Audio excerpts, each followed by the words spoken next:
ನೀವೇ ನೋಡ್ತಾ ಇದ್ದೀರಾ, ಇವತ್ತು ನಾನು APMC ಇದ್ದೀನಿ.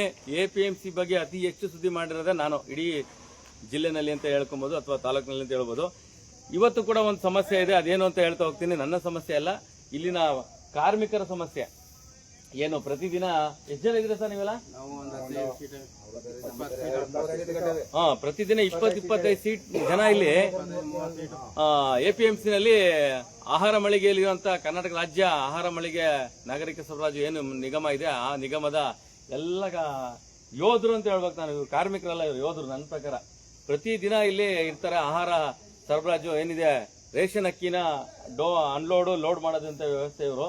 ನಮ್ಮ ಬನ್ನೂರಿಗೂ ಅಕ್ಕಪಕ್ಕ ಹಳ್ಳಿಗರು ನಮ್ಮ ಹಿತೈಷಿಗಳು ಅಂತ ಹೇಳ್ಬೋದು. ಈ ಯೋಧರಿಗೆ ಕುಡಿಯಕ್ಕೆ ಅವರೇ ನೀರು ತರಬೇಕು. ಅಂದ್ರೆ ಯಾರನ್ನ ಒಬ್ರು ಇಷ್ಟು ಜನದಲ್ಲಿ 20 ಜನದಲ್ಲಿ ಒಬ್ರು ಮಾಮೂಲಿ ನೀರು ತರಬೇಕು, ಕ್ಯಾನಲ್ಲಿ ಕುಡ್ಕೊಬೇಕು, ಹೋಗ್ಬೇಕು. ಕೈಕಾಲು ತೊಳಿಗೂ ನೀರಿಲ್ಲ. ಸಂಜೆ ಅವ್ರಿಗೂ ಕೆಲಸ ಮಾಡ್ತಾರೆ, ಅವ್ರ ಬಾಯಲ್ಲೇ ಕೇಳ್ಕೊಳ್ಳಿ, ಕೈಕಾಲು ತೊಳಿಗೂ ನೀರಿಲ್ಲ. ಏನ್ ಅಕಸ್ಮಾತ್ ಏನೇನ ಟಾಯ್ಲೆಟ್ಗೆ ಏನೇನ ಡಿಸೆಂಟ್ರಿ ಆಗ್ಬಿಟ್ರೆ ಟಾಯ್ಲೆಟ್ಗೆ ಹೋಗಕ್ಕೂ ಜಾಗ ಇಲ್ಲ. ಇಲ್ಲಿ ಜಾಗ ಇದೆ, ತೊಳ್ಕೊಳಕ್ಕೂ ನೀರಿಲ್ಲ. ಎಲ್ಲಿ ಬೇಕಾದ್ರೂ ಹೋಗ್ಬೋದು. ಜಾಗ ಅಂದ್ರೆ ಔಟ್ ಸೈಡ್ ಹೋಗ್ಬೇಕು, ಟಾಯ್ಲೆಟ್ ರೂಮ್ ಏನಿಲ್ಲ ಇಲ್ಲಿಗೆ. ನೋಡಿ, ಇಷ್ಟು ದೊಡ್ಡ APMC ಕೆಲ್ಸಕ್ಕೆ ಬಾರದು APMC ನಲ್ಲಿ ಮಳಿಗೆಗಳು ಕಟ್ಕೊಂಡು ವೇಸ್ಟ್ ಆಗಿ ಮಾಡಿದ್ದಾರೆ. ಒಂದು ಈ ಯೋಧರಿಗೆ, ನಮ್ಮ ಕಾರ್ಮಿಕರಾಗ ಅವ್ರಿಗೊಂದು ಟಾಯ್ಲೆಟ್ ವ್ಯವಸ್ಥೆ ಇಲ್ಲ, ನೀರಿನ ವ್ಯವಸ್ಥೆ ಇಲ್ಲ. ಇದು ಹಣೆ ಬರ. ಇಲ್ಲೇ ಬಂದಿದೆ ನೀರಿನ ವ್ಯವಸ್ಥೆ, ಇಲ್ಲಿ ಪಕ್ಕದಲ್ಲೇ ಇದೆ. ಅಂದ್ರೆ ಬೇರೆ ಇಲಾಖೆಗಿದೆ. ಇಲ್ಲಿ ಒಂದು ಅವರು ಸ್ನಾನ ಮಾಡೋಕೆ ಮುಖ್ಯವಾಗಿ ನೀವು ನೋಡ್ಬೋದು. ನೋಡಿ, ಇಷ್ಟೆಲ್ಲ ಶ್ರಮಿಕರು ಇವರು. ಒಂದು ಸ್ನಾನ ಮಾಡಕ್ಕೆ ಬಿಸಿನೀರು ಬೇಡ ಸ್ವಾಮಿ, ತಣ್ಣೀರು ಸ್ನಾನ ಮಾಡಕ್ಕೆ ಅವ್ರಿಗೆ ಒಂದು ರೂಮ್ ಇಲ್ಲ, ಟಾಯ್ಲೆಟ್ಗೆ ಹೋಗಕ್ಕೆ ಒಂದು ರೂಮ್ ಇಲ್ಲ, ಕುಡಿಯೋ ನೀರು ಅವರೇ ತರಬೇಕು ಮನೆಯಿಂದ, ಅಥವಾ ಯಾರನ್ನ ಒಬ್ರು 20 ಜನದಲ್ಲಿ ಯಾರೋ ಒಬ್ರು. ಇದು ಹಣೆ ಬರ. ಬನ್ನೂರು APMC ನಲ್ಲಿರುವಂತ ಕರ್ನಾಟಕ ಆಹಾರ ಮತ್ತು ನಾಗರಿಕ ಸರಬರಾಜು ನಿಗಮ ಮಂಡಳಿ ಏನು ಇವತ್ತು ಇಲ್ಲಿ ದಾಸ್ತಾನು ಅಂತ ಏನ್ ಮಾಡಿದೆ, ಅಂದ್ರೆ ರೇಷನ್ ಅಕ್ಕಿ ಕೊಡುವಂತ ದಾಸ್ತಾನು ಏನ್ ಮಾಡಿದೆ ಅಲ್ಲಿ. ಪಾಪ ಇದು ಇವತ್ತೊಂದಿನ ಸಮಸ್ಯೆ ಅಲ್ಲ, 16 ವರ್ಷಗಳ ಸಮಸ್ಯೆ ಇದು. 16 ವರ್ಷಗಳ 16 ವರ್ಷಗಳ ಸಮಸ್ಯೆ. ಅದನ್ನ ಅವ್ರನ್ನ ಮಾತಾಡ್ಸೋಣ. ಸರ್ ನಮಸ್ಕಾರ. ಹಾಗೆ ಕೂತ್ಕೊಳ್ಳಿ. ಆಮೇಲೆ ನೋಡಿ, ಇಲ್ಲಿ ಪುಣ್ಯಾತ್ಮ ಗ್ಲಾಸ್ ಎಲ್ಲ ಹೊಡೆದಾಕೋರೆ, ಎಲ್ಲ ಗ್ಲಾಸ್ ಎಲ್ಲ ಹೊಡೆದಾಕೋರೆ. ಇಲ್ಲಿ ಪಾಪ ಕಾರ್ಮಿಕರು ಕೂತವ್ರೆ, ಯೋಧರು ಕೂತವ್ರೆ ಇಲ್ಲಿ. ಕಾರ್ಮಿಕರಲ್ಲ, ಯೋಧರು. ತಾವ್ ನೋಡ್ತೇವೆ ನೋಡಿ ಇಲ್ಲಿ ಎಂತ ಮುಟ್ಟಾಳ್ರಿ ಇವ್ರೆಲ್ಲ. ಎಣ್ಣೆ ಹೊಡ್ಕೊಂಡು ಕುಡ್ಕೊಂಡು ಎಲ್ಲ ಗಾಜೆಲ್ಲ ಹೊಡೆದಾಕ್ಬಿಟ್ಟು ಹೋಯ್ತಾರೆ. ಒಂದು APMCಗೆ ಒಬ್ರನ್ನ ಪಾಪ ಅಲ್ಲಿ ಇದರ ಗಾರ್ಡು ಅವ್ರೇನು ಅವ್ರ ಸೆಕ್ಯೂರಿಟಿ ಅವ್ರ ಕತೆ ಹೇಳ್ಬಿಟ್ರಂತ. APMC ಕತೆ ಹೇಳ್ಬಿಟ್ರೆ ಬನ್ನೂರ್ದು ಆ ದೊಡ್ಡ ಕತೆ ಅದು. ಬೇಡ, ಅದೆಲ್ಲ ನಮ್ಗೆ ನಿಮ್ ಯೋಗ್ಯತೆಗೆ ಕುಡಿದು ಇಲ್ಲೇ ಹಾಕ್ತಿರ. ಪಾಪ ಕಾರ್ಮಿಕರು ಕಷ್ಟಪಟ್ಟು ಅವ್ರು ನೋಡಿ ಏನೇನ ಅಪ್ಪಿ ಯಾಮಾರಿದ್ರೆ ಕಾಲು ಕಳ್ಕೊಳ್ಳೋ ಪರಿಸ್ಥಿತಿ ಬರುತ್ತೆ. ಅದೇನು ಆಗೋದ್ ಬೇಡ. ಏನೇನ್ ಬೇಕು ಸರ್ ನಿಮ್ಗೆ ವ್ಯವಸ್ಥೆ? ಸರ್ ಕುಡಿಯೋದಕ್ಕೆ ನೀರಿಲ್ಲ. ಗೋಡಾನೆ ಸುಮಾರು 10 ವರ್ಷದಿಂದ ಕೆಲಸ ಮಾಡ್ತಾ ಇದ್ದೇವೆ. ಯಾರು ಗಮನಿಸ್ಕೋದಲ್ಲ. ಎಲ್ಲ ಅರ್ಜಿ ಎಲ್ಲ ಕೊಟ್ಟಾಯ್ತು. ಸರ್ಕಾರ ಇದಕ್ಕ ಮಾನ್ಯತೆ ಕೊಟ್ಟೆ ಸಹಕರಿಸ್ಬೇಕು ಅಂತ ನಾವು ಕೇಳ್ಕೋದಿಲ್ಲ. ಬಾತ್ರೂಮ್ ಇಲ್ಲ, ಒಂದು ಬಾತ್ರೂಮ್ ಹೋಗೋದ್ಮೇಲೆ ಹೊರಗಡೆ ಹೋಗ್ಬೇಕು. ಒಂದು 4-5 ಕಿಲೋಮೀಟರ್ ಹೋಗ್ಬೇಕು ಸರ್. ಸ್ನಾನ ಮಾಡಕ್ಕೂ ನೀರಿಲ್ಲ ಸರ್. ಆಮೇಲೆ ಕುಡಿಯಕ್ಕೂ ನೀರಿಲ್ಲ. ಹಿಂಗ ಧೂಳ್ ತೊಳೆಯಕ್ಕೂ ನೀರಿಲ್ಲ. ಇಲ್ಲಿ ಒಂದು ನಲ್ಲಿ ವ್ಯವಸ್ಥೆ ಇಲ್ಲ. ಎಷ್ಟೋ ಆಫೀಸರ್ಗಳು ಬರೋ ಎಲ್ಲಾರ್ಗು ನಾವು ಕಂಪ್ಲೇಂಟ್ ಮಾಡ್ದೋ. ಆದ್ರೆ ಯಾರು ಮಾಡಿದ್ರಿ ಸರ್ ಕಂಪ್ಲೇಂಟ್? ಇಲ್ಲಿ ಬರ್ತಾರಲ್ಲ ಸರ್, ತಹಸೀಲ್ದಾರ್ ಬಂದ್ರು ಅವ್ರಿಗೆ ಹೇಳ್ದೋ, ಇಲ್ಲಿ ಜಿಲ್ಲಾಧಿಕಾರಿ ಬಂದ್ರು ಅವ್ರು ಒಂದ್ಸಾರಿ ಅವಾಗ್ಲೂ ಅವ್ರಿಗೂ ಹೇಳ್ದೋ. ಅಕೌಂಟ್ರುಗಳು ಇಲ್ಲಿ ಜಿಲ್ಲಾ ಅಕೌಂಟ್ರು ನಾಟಕ ಕಚೇರಿನೇ ಐತಲ್ಲ ಸರ್, ಅಲ್ಲಿ ಓದಿ ಹೇಳ್ದ ಎಲ್ಲ. ಪಕ್ಕದಲ್ಲೇ ನಾಟಕ ಕಚೇರಿ ಐತಾರ್ರಿ. ಏನ್ ಕತೆ ನಗ ಬರೋ ವಿಚಾರ ಏನು ಅಂದ್ರೆ, ಈ ಬಿಲ್ಡಿಂಗ್ ಪಕ್ಕದಲ್ಲೇ 1-2 ಹೆಜ್ಜೆ ಹಾಕಿದ್ರು ನಾಟಕ ಕಚೇರಿ. ಉಪ ತಹಸೀಲ್ದಾರ್ ಇದಾರೆ, ಅವ್ರಿಗೂ ನೆಲ್ಲಿ ವ್ಯವಸ್ಥೆ ಇಲ್ಲ. ಅವರು 5 ರೂಪಾಯಿ ಕಾಯಿನ್ ಹಾಕಿ ನೀರ್ ಹಿಡ್ಕೊಂಡ್ ಬರ್ಬೇಕಂತ ಪರಿಸ್ಥಿತಿ. ಪಕ್ಕದಲ್ಲಿ ಕಾವೇರಿ ನೋಡಿ ಹೇಳ್ತಾರೆ, ಕಾವೇರಿ ಹೊಳೆ ಮಡಿಕೊಂಡು ಕುಡಿಯಕ್ ನೀರಿಲ್ಲ ಅಂತ ಅವ್ರೆ. ಹೌದು ಸರ್. ಆಮೇಲೆ ಇಲ್ಲಿ ಗೋಡನ್ ಹತ್ರ ಎಣ್ಣೆ ಹೊಡ್ಕೊಂಡ್ರ 6 ಗಂಟೆ ಕಳೆದ್ರ 5 ಗಂಟೆ ಕುಡಿದು ಗ್ಲಾಸ್ ಎಲ್ಲ ಹೊಡೆದಾಕೋದು ಅವೆಲ್ಲ ಮಾಡ್ತಾರ. ಅವೆಲ್ಲ ಒಂದ್ ಸ್ವಲ್ಪ ನಿಲ್ಸಿ ಒಂದ್ ಸ್ವಲ್ಪ ವ್ಯವಸ್ಥೆ ಮಾಡ್ಕೊಡ್ಬೇಕು ಅಂತ ನಾವು ಸರ್ಕಾರಕ್ಕೆ ಮನವಿ ಮಾಡ್ತೀವಿ. ದಯವಿಟ್ಟು ನೀರಿಂದ ಮಾತ್ರ ದಯವಿಟ್ಟು ಬೇಗ ನಮ್ಗ ಸಹಕರಿಸಿ ಮಾಡ್ಕೊಡ್ಬೇಕು ಅಂತ ನಾವು ಹೇಳಿ. ನಿಮ್ಮ ಕಾರ್ಮಿಕ ರಾಜ್ಯ ಮತ್ತು ತಾಲೂಕಿನ ಕಾರ್ಮಿಕ ಸಂಘಟನೆಗಳು ಕೂತಿದ್ಯಾ? ಸಂಘಟನೆಗಳು ಹೇಳ್ತಾರೆ ಸರ್, ಸಂಘಟನೆಗಳು ಸುಮ್ನೆ ಆಯ್ತು ಮಾಡಿಸ್ತೀವಿ ಅಂತಾರ. ಏನು ಆಶ್ವಾಸನೆ ಏನು ಮಾಡ್ತಿಲ್ಲ ಸರ್. ಬರೀ ನಾಮಕಾವಸ್ಥೆ ಮಾತ್ರ ಸಂಘಟನೆಗಳು. ಆಯ್ತು, ಅಧಿಕಾರಿಗಳಿಗೆ ಕೆಲವರು ಅಧಿಕಾರಿಗಳ ಜೊತೆ ಓಡಾಡಕ್ ಮಾತ್ರ. ಸರ್, ಏನೇ ಯಾವುದೇ ರೀತಿ ಅಂತ ಇಡೀ ದೇಶದಲ್ಲಿ ಕಾರ್ಮಿಕರು ಯೋಧರು ಅವರು ಕೂಡ ಎಲ್ಲ ಕಡೆ ವ್ಯವಸ್ಥೆ ಇಲ್ಲ. ನಾವು ಎಲ್ಲದೇ ಕೇಳ್ಕಂದ್ರು ನಾವು ಸ್ಪಂದಿಸ್ತಲ್ಲ ಸರ್. ನಾನು ಸುಮಾರು ಕಡೆ ಎಲ್ಲ ಕಡೆ ವ್ಯವಸ್ಥೆ ಇಲ್ಲ ಅಂತ ಮಾತ್ರ ಅಲ್ಲ ನಿಮ್ ಟೆಂಡರ್ ತಗೊಂಡವ್ರಲ್ಲ ಮುಟ್ಟಾಡ್ರು ಈ ಒಂದು ಆಹಾರ ಮಳಿಗೆ ಅದು ಟೆಂಡರ್ ತಗೊಂಡವ್ರಲ್ಲ ಅವ್ರಿಗೆ ಒಟ್ಟಿಗೆ ಏನ್ ತಿಂತಾರ ಅವ್ರಿಗೆ ಗೊತ್ತಾಗಲ್ಲ ಅವ್ರಿಗೆ ನೋಡ್ಬೇಕು, ವ್ಯವಸ್ಥೆ ಮಾಡ್ಕೊಳ್ಬೇಕು. ಬಂದ್ ನೋಡ್ಬೇಕು, ನೋಡಾಗಿಲ್ಲ ಅಲ್ವೇ? ಅಲ್ಲಿ ಕೂತಾರ ನಾವ್ ಇಲ್ಲಿ ಕೂತೀವಿ. ಹಾ ಅಲ್ಲ ನಾನು ನಿನ್ನೂ ಮಾತಾಡಿದ್ರೆ ನೀವು ಮಾತಾಡ್ಬಿಡಿ, ಆಮೇಲೆ ನಾನು ಮಾತಾಡ್ತೀನಿ. ಎಲ್ಲ ಹೇಳಾಯ್ತು ಸರ್, ಎಲ್ಲ ಆಫೀಸರ್ಗಳು ಹೇಳಿದೀವಿ. ಈಗ ನಾವು ಅದಕ್ಕೆ ಈಗ ನಿಮ್ಮ ಅಲ್ಲ ರೀ DC ಆಫೀಸಲ್ಲಿ ಗೂಟ ಕಾರ್ ತಗೊಂಡು ಕೂತಿರ್ತಾರಲ್ಲ ಎಸಿನಲ್ಲಿ, ಕಾರ್ಮಿಕರ ಕಷ್ಟ ಏನೋ ಆರೋಗ್ಯ ಇಲಾಖೆದು ವ್ಯವಸ್ಥಾಪಕರು ಇರ್ತಾರಲ್ಲ ಅವ್ರಿಗೆ ಗೊತ್ತಿಲ್ವಾ ನಿಮ್ ಕಥೆಗಳೇನು ಅಂತ? ಪಾಪ ತಿಂಗ ಕರೆಕ್ಟ್ ಆಗಿ ಸಂಬಳ ಬಂದ್ಬಿಡುತ್ತಾ, ಅವ್ರ ಬಗ್ಗೆ ತಲೆ ಕೆಡ್ಸೋದಿಲ್ಲ. ಬಿಸಿ ಬಿಸಿ ಊಟ ಮಾಡಿ ಕಾರಲ್ಲಿ ಹೋಗಿ ಜಮ್ಮತ್ತ ಬಂದ್ ಮನಿಗತ್ತಾರ, ಬಂದ್ ಮೂಟ ಹೊತ್ರ ಆ ಕಷ್ಟ ಏನು ಅಂತ ಗೊತ್ತಾಯ್ತದ. ಹಂಗಾದ್ರೆ ನಿಮ್ ಮಾಡೋದು ನಿಮ್ಗ ಅಲ್ಲ ಅವ್ರ ಫ್ಯಾಮಿಲಿ ಯಾರನ್ನೊಬ್ರು ಮೂಟ ಹೊರ್ತಿದ್ರೆ ಅವ್ರ ಕತೆ ಹೇಳಿ ಹಾಗಾರೆ. ಅವ್ರ ಇವ್ರೇನೋ DC-ನೇ AC-ನೇ ಆಗ್ಬಿಟ್ಟಿರ್ತಾರೆ. ಉದಾಹರಣೆಗೆ ಬೇರೆ ಬೇರೆ ಅಧಿಕಾರಿಗಳು, ತಾಲೂಕು ಅಧಿಕಾರಿಗಳಾಗ್ಬಿಡ್ತಾರೆ. ಅವ್ರ ಫ್ಯಾಮಿಲಿ ಯಾರೋ ಮೂಟ ಹೊರ ಇದ್ರೆ ಅಲ್ವಾ? ಅಲ್ಲ ಗೊತ್ತಿರುತ್ತೆ. ಕಷ್ಟ ಇದ್ರು ಅವರು ಸ್ಪಂದಿಸಲ್ಲ ಸರ್. ಬಂದು ಹೋಗ್ರಿ ನಮ್ಗೇನೋ ಅವ್ರದೆಲ್ಲ ಮಾಡೋರು ಅಂತ ಅವರು ಜವಾಬ್ದಾರಿ. ಒಂದು ನಿಮ್ಗೆ ಇಲ್ಲಿ ಭದ್ರತೆ ವ್ಯವಸ್ಥೆ ಆಗ್ಬೇಕು, ಆಯ್ತಾ? ಇನ್ನೊಂದು ನೀರಿನ ವ್ಯವಸ್ಥೆ ಆಗ್ಬೇಕು, ಟಾಯ್ಲೆಟ್ ವ್ಯವಸ್ಥೆ ಆಗ್ಬೇಕು, ಸ್ನಾನಕ್ಕೆ ವ್ಯವಸ್ಥೆ ಮಾಡ್ಬೇಕು. ಇಲ್ಲಿಂದ ಸ್ನಾನ ಮಾಡ್ಬೇಕು ನಾವು. ಸೌಲಭ್ಯ ಏನಂದ್ರೆ ಸರ್, ಟಾಯ್ಲೆಟ್ ಇದೆ, ನೀರಿನ ವ್ಯವಸ್ಥೆ ಇಲ್ಲ. ಬಕೆಟ್ ತಗ ಔಷಧ ಹೋಗ್ಬಿಟ್ಟು ನೀರ್ ತಗೋಬೇಕು ನಾವು. ಇಲ್ಲಾಂದ್ರೆ 3 ಕಿಲೋಮೀಟರ್ ಸ್ನಾನ ಮಾಡ್ತೀವಿ. ಸಾಯಂಕಾಲ ಗಬ್ಬೆ ಮನೆಗೆ ಹೋಗಿ ಸ್ನಾನ ಮಾಡ್ಬೇಕು. ಎಲ್ಲಾ APMC ಎಲ್ಲ ಹೊರಗಡೆ ನಾವು ಕೆಲಸ ಮಾಡ್ತೀವಿ. ನಮ್ಮ ಹುಡುಗರೆಲ್ಲ ಕೆಲಸ ಮಾಡ್ತಾರೆ. ಅಲ್ಲೆಲ್ಲ ಸೌಲಭ್ಯ ಎಲ್ಲಾ ಕಡೆನೂ ಇದೆ. ಇದೊಂದ್ ಜಾಗದಲ್ಲಿ ಮಾತ್ರ ಇಲ್ಲ. ನಾವ್ ಎಷ್ಟ್ ಹೇಳಿದ್ರೆ ಹೂಕತ್ರ ಅಷ್ಟೇ, ಕೆಲಸ ಮಾಡಲ್ಲ. ಯಾರಿಗೆ ಹೇಳಿದ್ರಿ? ನಾವು ಬರೋ ಅಧಿಕಾರಿಗಳು ಬರ್ತಾರೆ. ಯಾರು ಬಂದಿದ್ರು? ಮಾಮೂಲಿ ಜಿಲ್ಲೆದು ತಹಸೀಲ್ದಾರ್ ಬಂದಿರ್ತಾರೆ, ಜಿಲ್ಲೆ ಎಲ್ಲ ಸುಮಾರು ಜನ ಬರ್ತಾರೆ. ಫುಡ್ ಇನ್ಸ್ಪೆಕ್ಟರ್ ಬಂದೇ ಬರ್ತಾರೆ ಬಿಡಿ, ಅವ್ರ ಬೆಳೆ ಬೇಯಿಸ್ಕೊಳಕ್ ಬರ್ತಾರೆ. ಹೂ ಅಂತ್ಕತ್ತಾರೆ ಅಷ್ಟೇ, ಆ ಕೆಲಸ ನಡೆಯಲ್ಲ ಸರ್. ಓಕೆ, ಸುಮಾರು ದಿವಸದಿಂದ ಹೇಳ್ತಾ ಇದೀವಿ ನಾವು ಈ ಮಾತನ್ನ. ಸುಮ್ಮನೆ ಮನಸ್ಸಿಗೆ ತಗತ್ತ ಅದ್ ಮಾಡಲ್ಲ. ಓಕೆ, ತಾವ್ ಎಲ್ಲಿಂದ ಬರ್ತೀರಾ ಸರ್? ನಾವ್ ಇಲ್ಲಿ ಪಕ್ಕದಲ್ಲಿ ಹಳ್ಳಿ 2 ಕಿಲೋಮೀಟರ್. ನೋಡಿ, ಇದನ್ನೆಲ್ಲ ಏನ ಹೇಳ್ಬಿಟ್ರೆ ನಿಮ್ ಮೇಲೆ ಬ್ರಹ್ಮಾಸ್ತ್ರ. ಆಯ್ತಾ? ಇವರು ಎಲ್ಲಿ ಸರ್, 40 ಕಿಲೋಮೀಟರ್. ಹೌದಾ? ಚಾಮರಾಜನಗರದಿಂದ ಬರ್ತೀರಾ? ನಗರಲೆ ಕೊಳೆ ಮೈಲೆ ಹೋಗ್ಬೇಕು. ಅವರು ಗಾಡಿ ಓಡಿಸ್ಕೊಂಡು ಅಲ್ಲಿ ಹೋಗಿ ತೊಳ್ಕೊಬರ್ಬೇಕು. ಕಾಲು ಸಿಕ್ಕುತ್ತಾವ ತೊಳ್ಕೊಂಡು ಹೋಯ್ತಾರ. ಜಾಗ ಇಲ್ಲ. ಸರ್, ಯಾವ ಪತ್ರಿಕೆ ತೋರಿಸ್ತಾರ ಅದು? ಹಿಂಗಿರ್ತಾನ, ಹಂಗ ತೋರ್ತಾನ. ಸಂಜೆ ಮುಗಿಲು ನಾನೇ ರಿಪೋರ್ಟರ್ ಅದಕ್ಕೆ. ಆಯ್ತು, ಅದ್ರಲ್ಲೂ ಕೂಡ ಬರುತ್ತೆ. ಬರೀ ಸೋಷಿಯಲ್ ಮೀಡಿಯಾದಲ್ಲಿ ಮಾಡ್ತೀನಿ ಅಂತ ಅನ್ಕೊಂಡ್ಬಿಡಿ. ಇಡೀ ಜಿಲ್ಲೆ ಕಳಿಸ್ತೀನಿ, ಆಹಾರ ಮಂತ್ರಿಗಳು ಕಳಿಸ್ತೀನಿ. ಆಯ್ತಾ? ಹೇಳಿ. ಎಲ್ಲಾ ಕಡೆನೂ ನೋಡಿಬೇಕಾರೆ ಎಲ್ಲಾ ಕಡೆನೂ ಪೀಸ್ ಗ್ಲಾಸ್ ಅಂಟಿದೆ. ಎಲ್ಲಾ ಗೋಡನ್ನು ಸಾಯಂಕಾಲ 6 ಗಂಟೆ ಆಯ್ತಿದ್ದಾಗ ಹುಡುಗರ ಅವಳಿ ಜಾಸ್ತಿ. ಪೊಲೀಸ್ನವ್ರು ಯಾವ್ದೋ ಒಂದು ಟೈಮಲ್ಲಿ ಬರ್ತಾರೆ, ರೌಂಡ್ ಹೊಡ್ಕೊಂಡು ಇಲ್ಲೇ ಇರ್ತಲ್ಲ ಸರ್, ಅವ್ರು ಇರ್ತಾರೆ ಸರ್. ಅವ್ರು ಒಂದು ಔಷಧ ಆರಾಮ ತಗತಾ ಇರ್ತಾರೆ. ಆ ಸೈಡ್ ಹೋಯ್ತಾರೆ, ಈ ಸೈಡ್ ಬರ್ತಾರೆ, ಹಿಂದೆ ಹೊಡಿತಾ ಇರ್ತಾರೆ. ನಾನ್ ಕೇಳೋರೆ ಮಾತಾಡ್ಸಕ್ ಆಗಲ್ಲ ಅವ್ರು. ಸಾಯಂಕಾಲ 6 ಗಂಟೆ ಆಯ್ತಿದ್ದಂಗೆ 10 ಗಂಟೆವರೆಗೆ ಗಂಟ್ಲು ಎಲ್ಲಾ ಭಾಗದಲ್ಲೂ ಪೀಸ್ ಗ್ಲಾಸ್. ಹಿಂಗೆ ಕಾಲ್ ಮಾಡಿದ್ರೆ ಕಾಲು ಉಳ್ಕೊಲ್ಲ ಸರ್. ಯಾಮಾರು ಏನಾರು ಚಪ್ಪಲಿ ಹಾಕದಂತ ಕಾಲ್ ಮಾಡಿಬಿಟ್ರೆ ಎಲ್ಲಾ ಭಾಗದಲ್ಲೂ ಇದೆ ಈ ಗ್ಲಾಸು. ಈಗ ನಮ್ ಈಗ ಕೆಲಸ ನಡೀತಾ ಇರ್ಬೇಕಾರೆ ಸಾಯಂಕಾಲ ಬೆಳಿಗ್ಗೆ ಬಂತು ನೋಡ್ತು ಅಂದ್ರೆ ಅಲ್ಲೇ ಇರ್ತದೆ ಬಾಟ್ಲು ಗೀಟ್ಲು ಎಲ್ಲ ಏನೇನ್ ತಿಂದಿರ್ತಾರೆ ಎಲ್ಲ. ಮೊದಲ ಸರ್ ಇದೇ ವಿಚಾರವಾಗಿ ಹೋಗುದು ಸುದ್ದಿ ಮಾಡಿದೆ. ಹೌದು ಸರ್, ಅವರು ಮಾಮೂಲಿ ರೌಂಡ್ಸ್ ಬರ್ತಾ ಇರ್ತಾರೆ. ಕೆಲವು ಟೈಮಲ್ಲಿ ಬರ್ತಾರೆ ಅವರು, ಕೆಲವು ಟೈಮಲ್ಲಿ ಬಂದು ಆ ಕಡೆ ಮೂಲ ನಿಂತ್ಬಿಡ್ತಾರೆ ಅವರು. ಅವ್ರ ಆ ಕಡೆ ನಿಂತೀರಿ, ಇವ್ರು ಈ ಕಡೆ ಮಾಡ್ತಾ ಇರ್ತಾರೆ. ಭಯ ಬಿಡಿಸ್ಬೇಕು ಅವ್ರನ್ನ. ಭಯ ಬಿಡಿಸಿದ್ರೆ ಅವ್ರು ಬರಲ್ಲ ಅವರು. ಹೌದು. ಯಾವ ಸೌಲಭ್ಯನೂ ಇಲ್ಲಿ ಕರೆಕ್ಟ್ ಆಗಿ ಸೌಲಭ್ಯನೂ ಇಲ್ಲ, ಯಾವನು ಹೆಲ್ಪ್ ಮಾಡ್ಕೊಡೋದಿಲ್ಲ.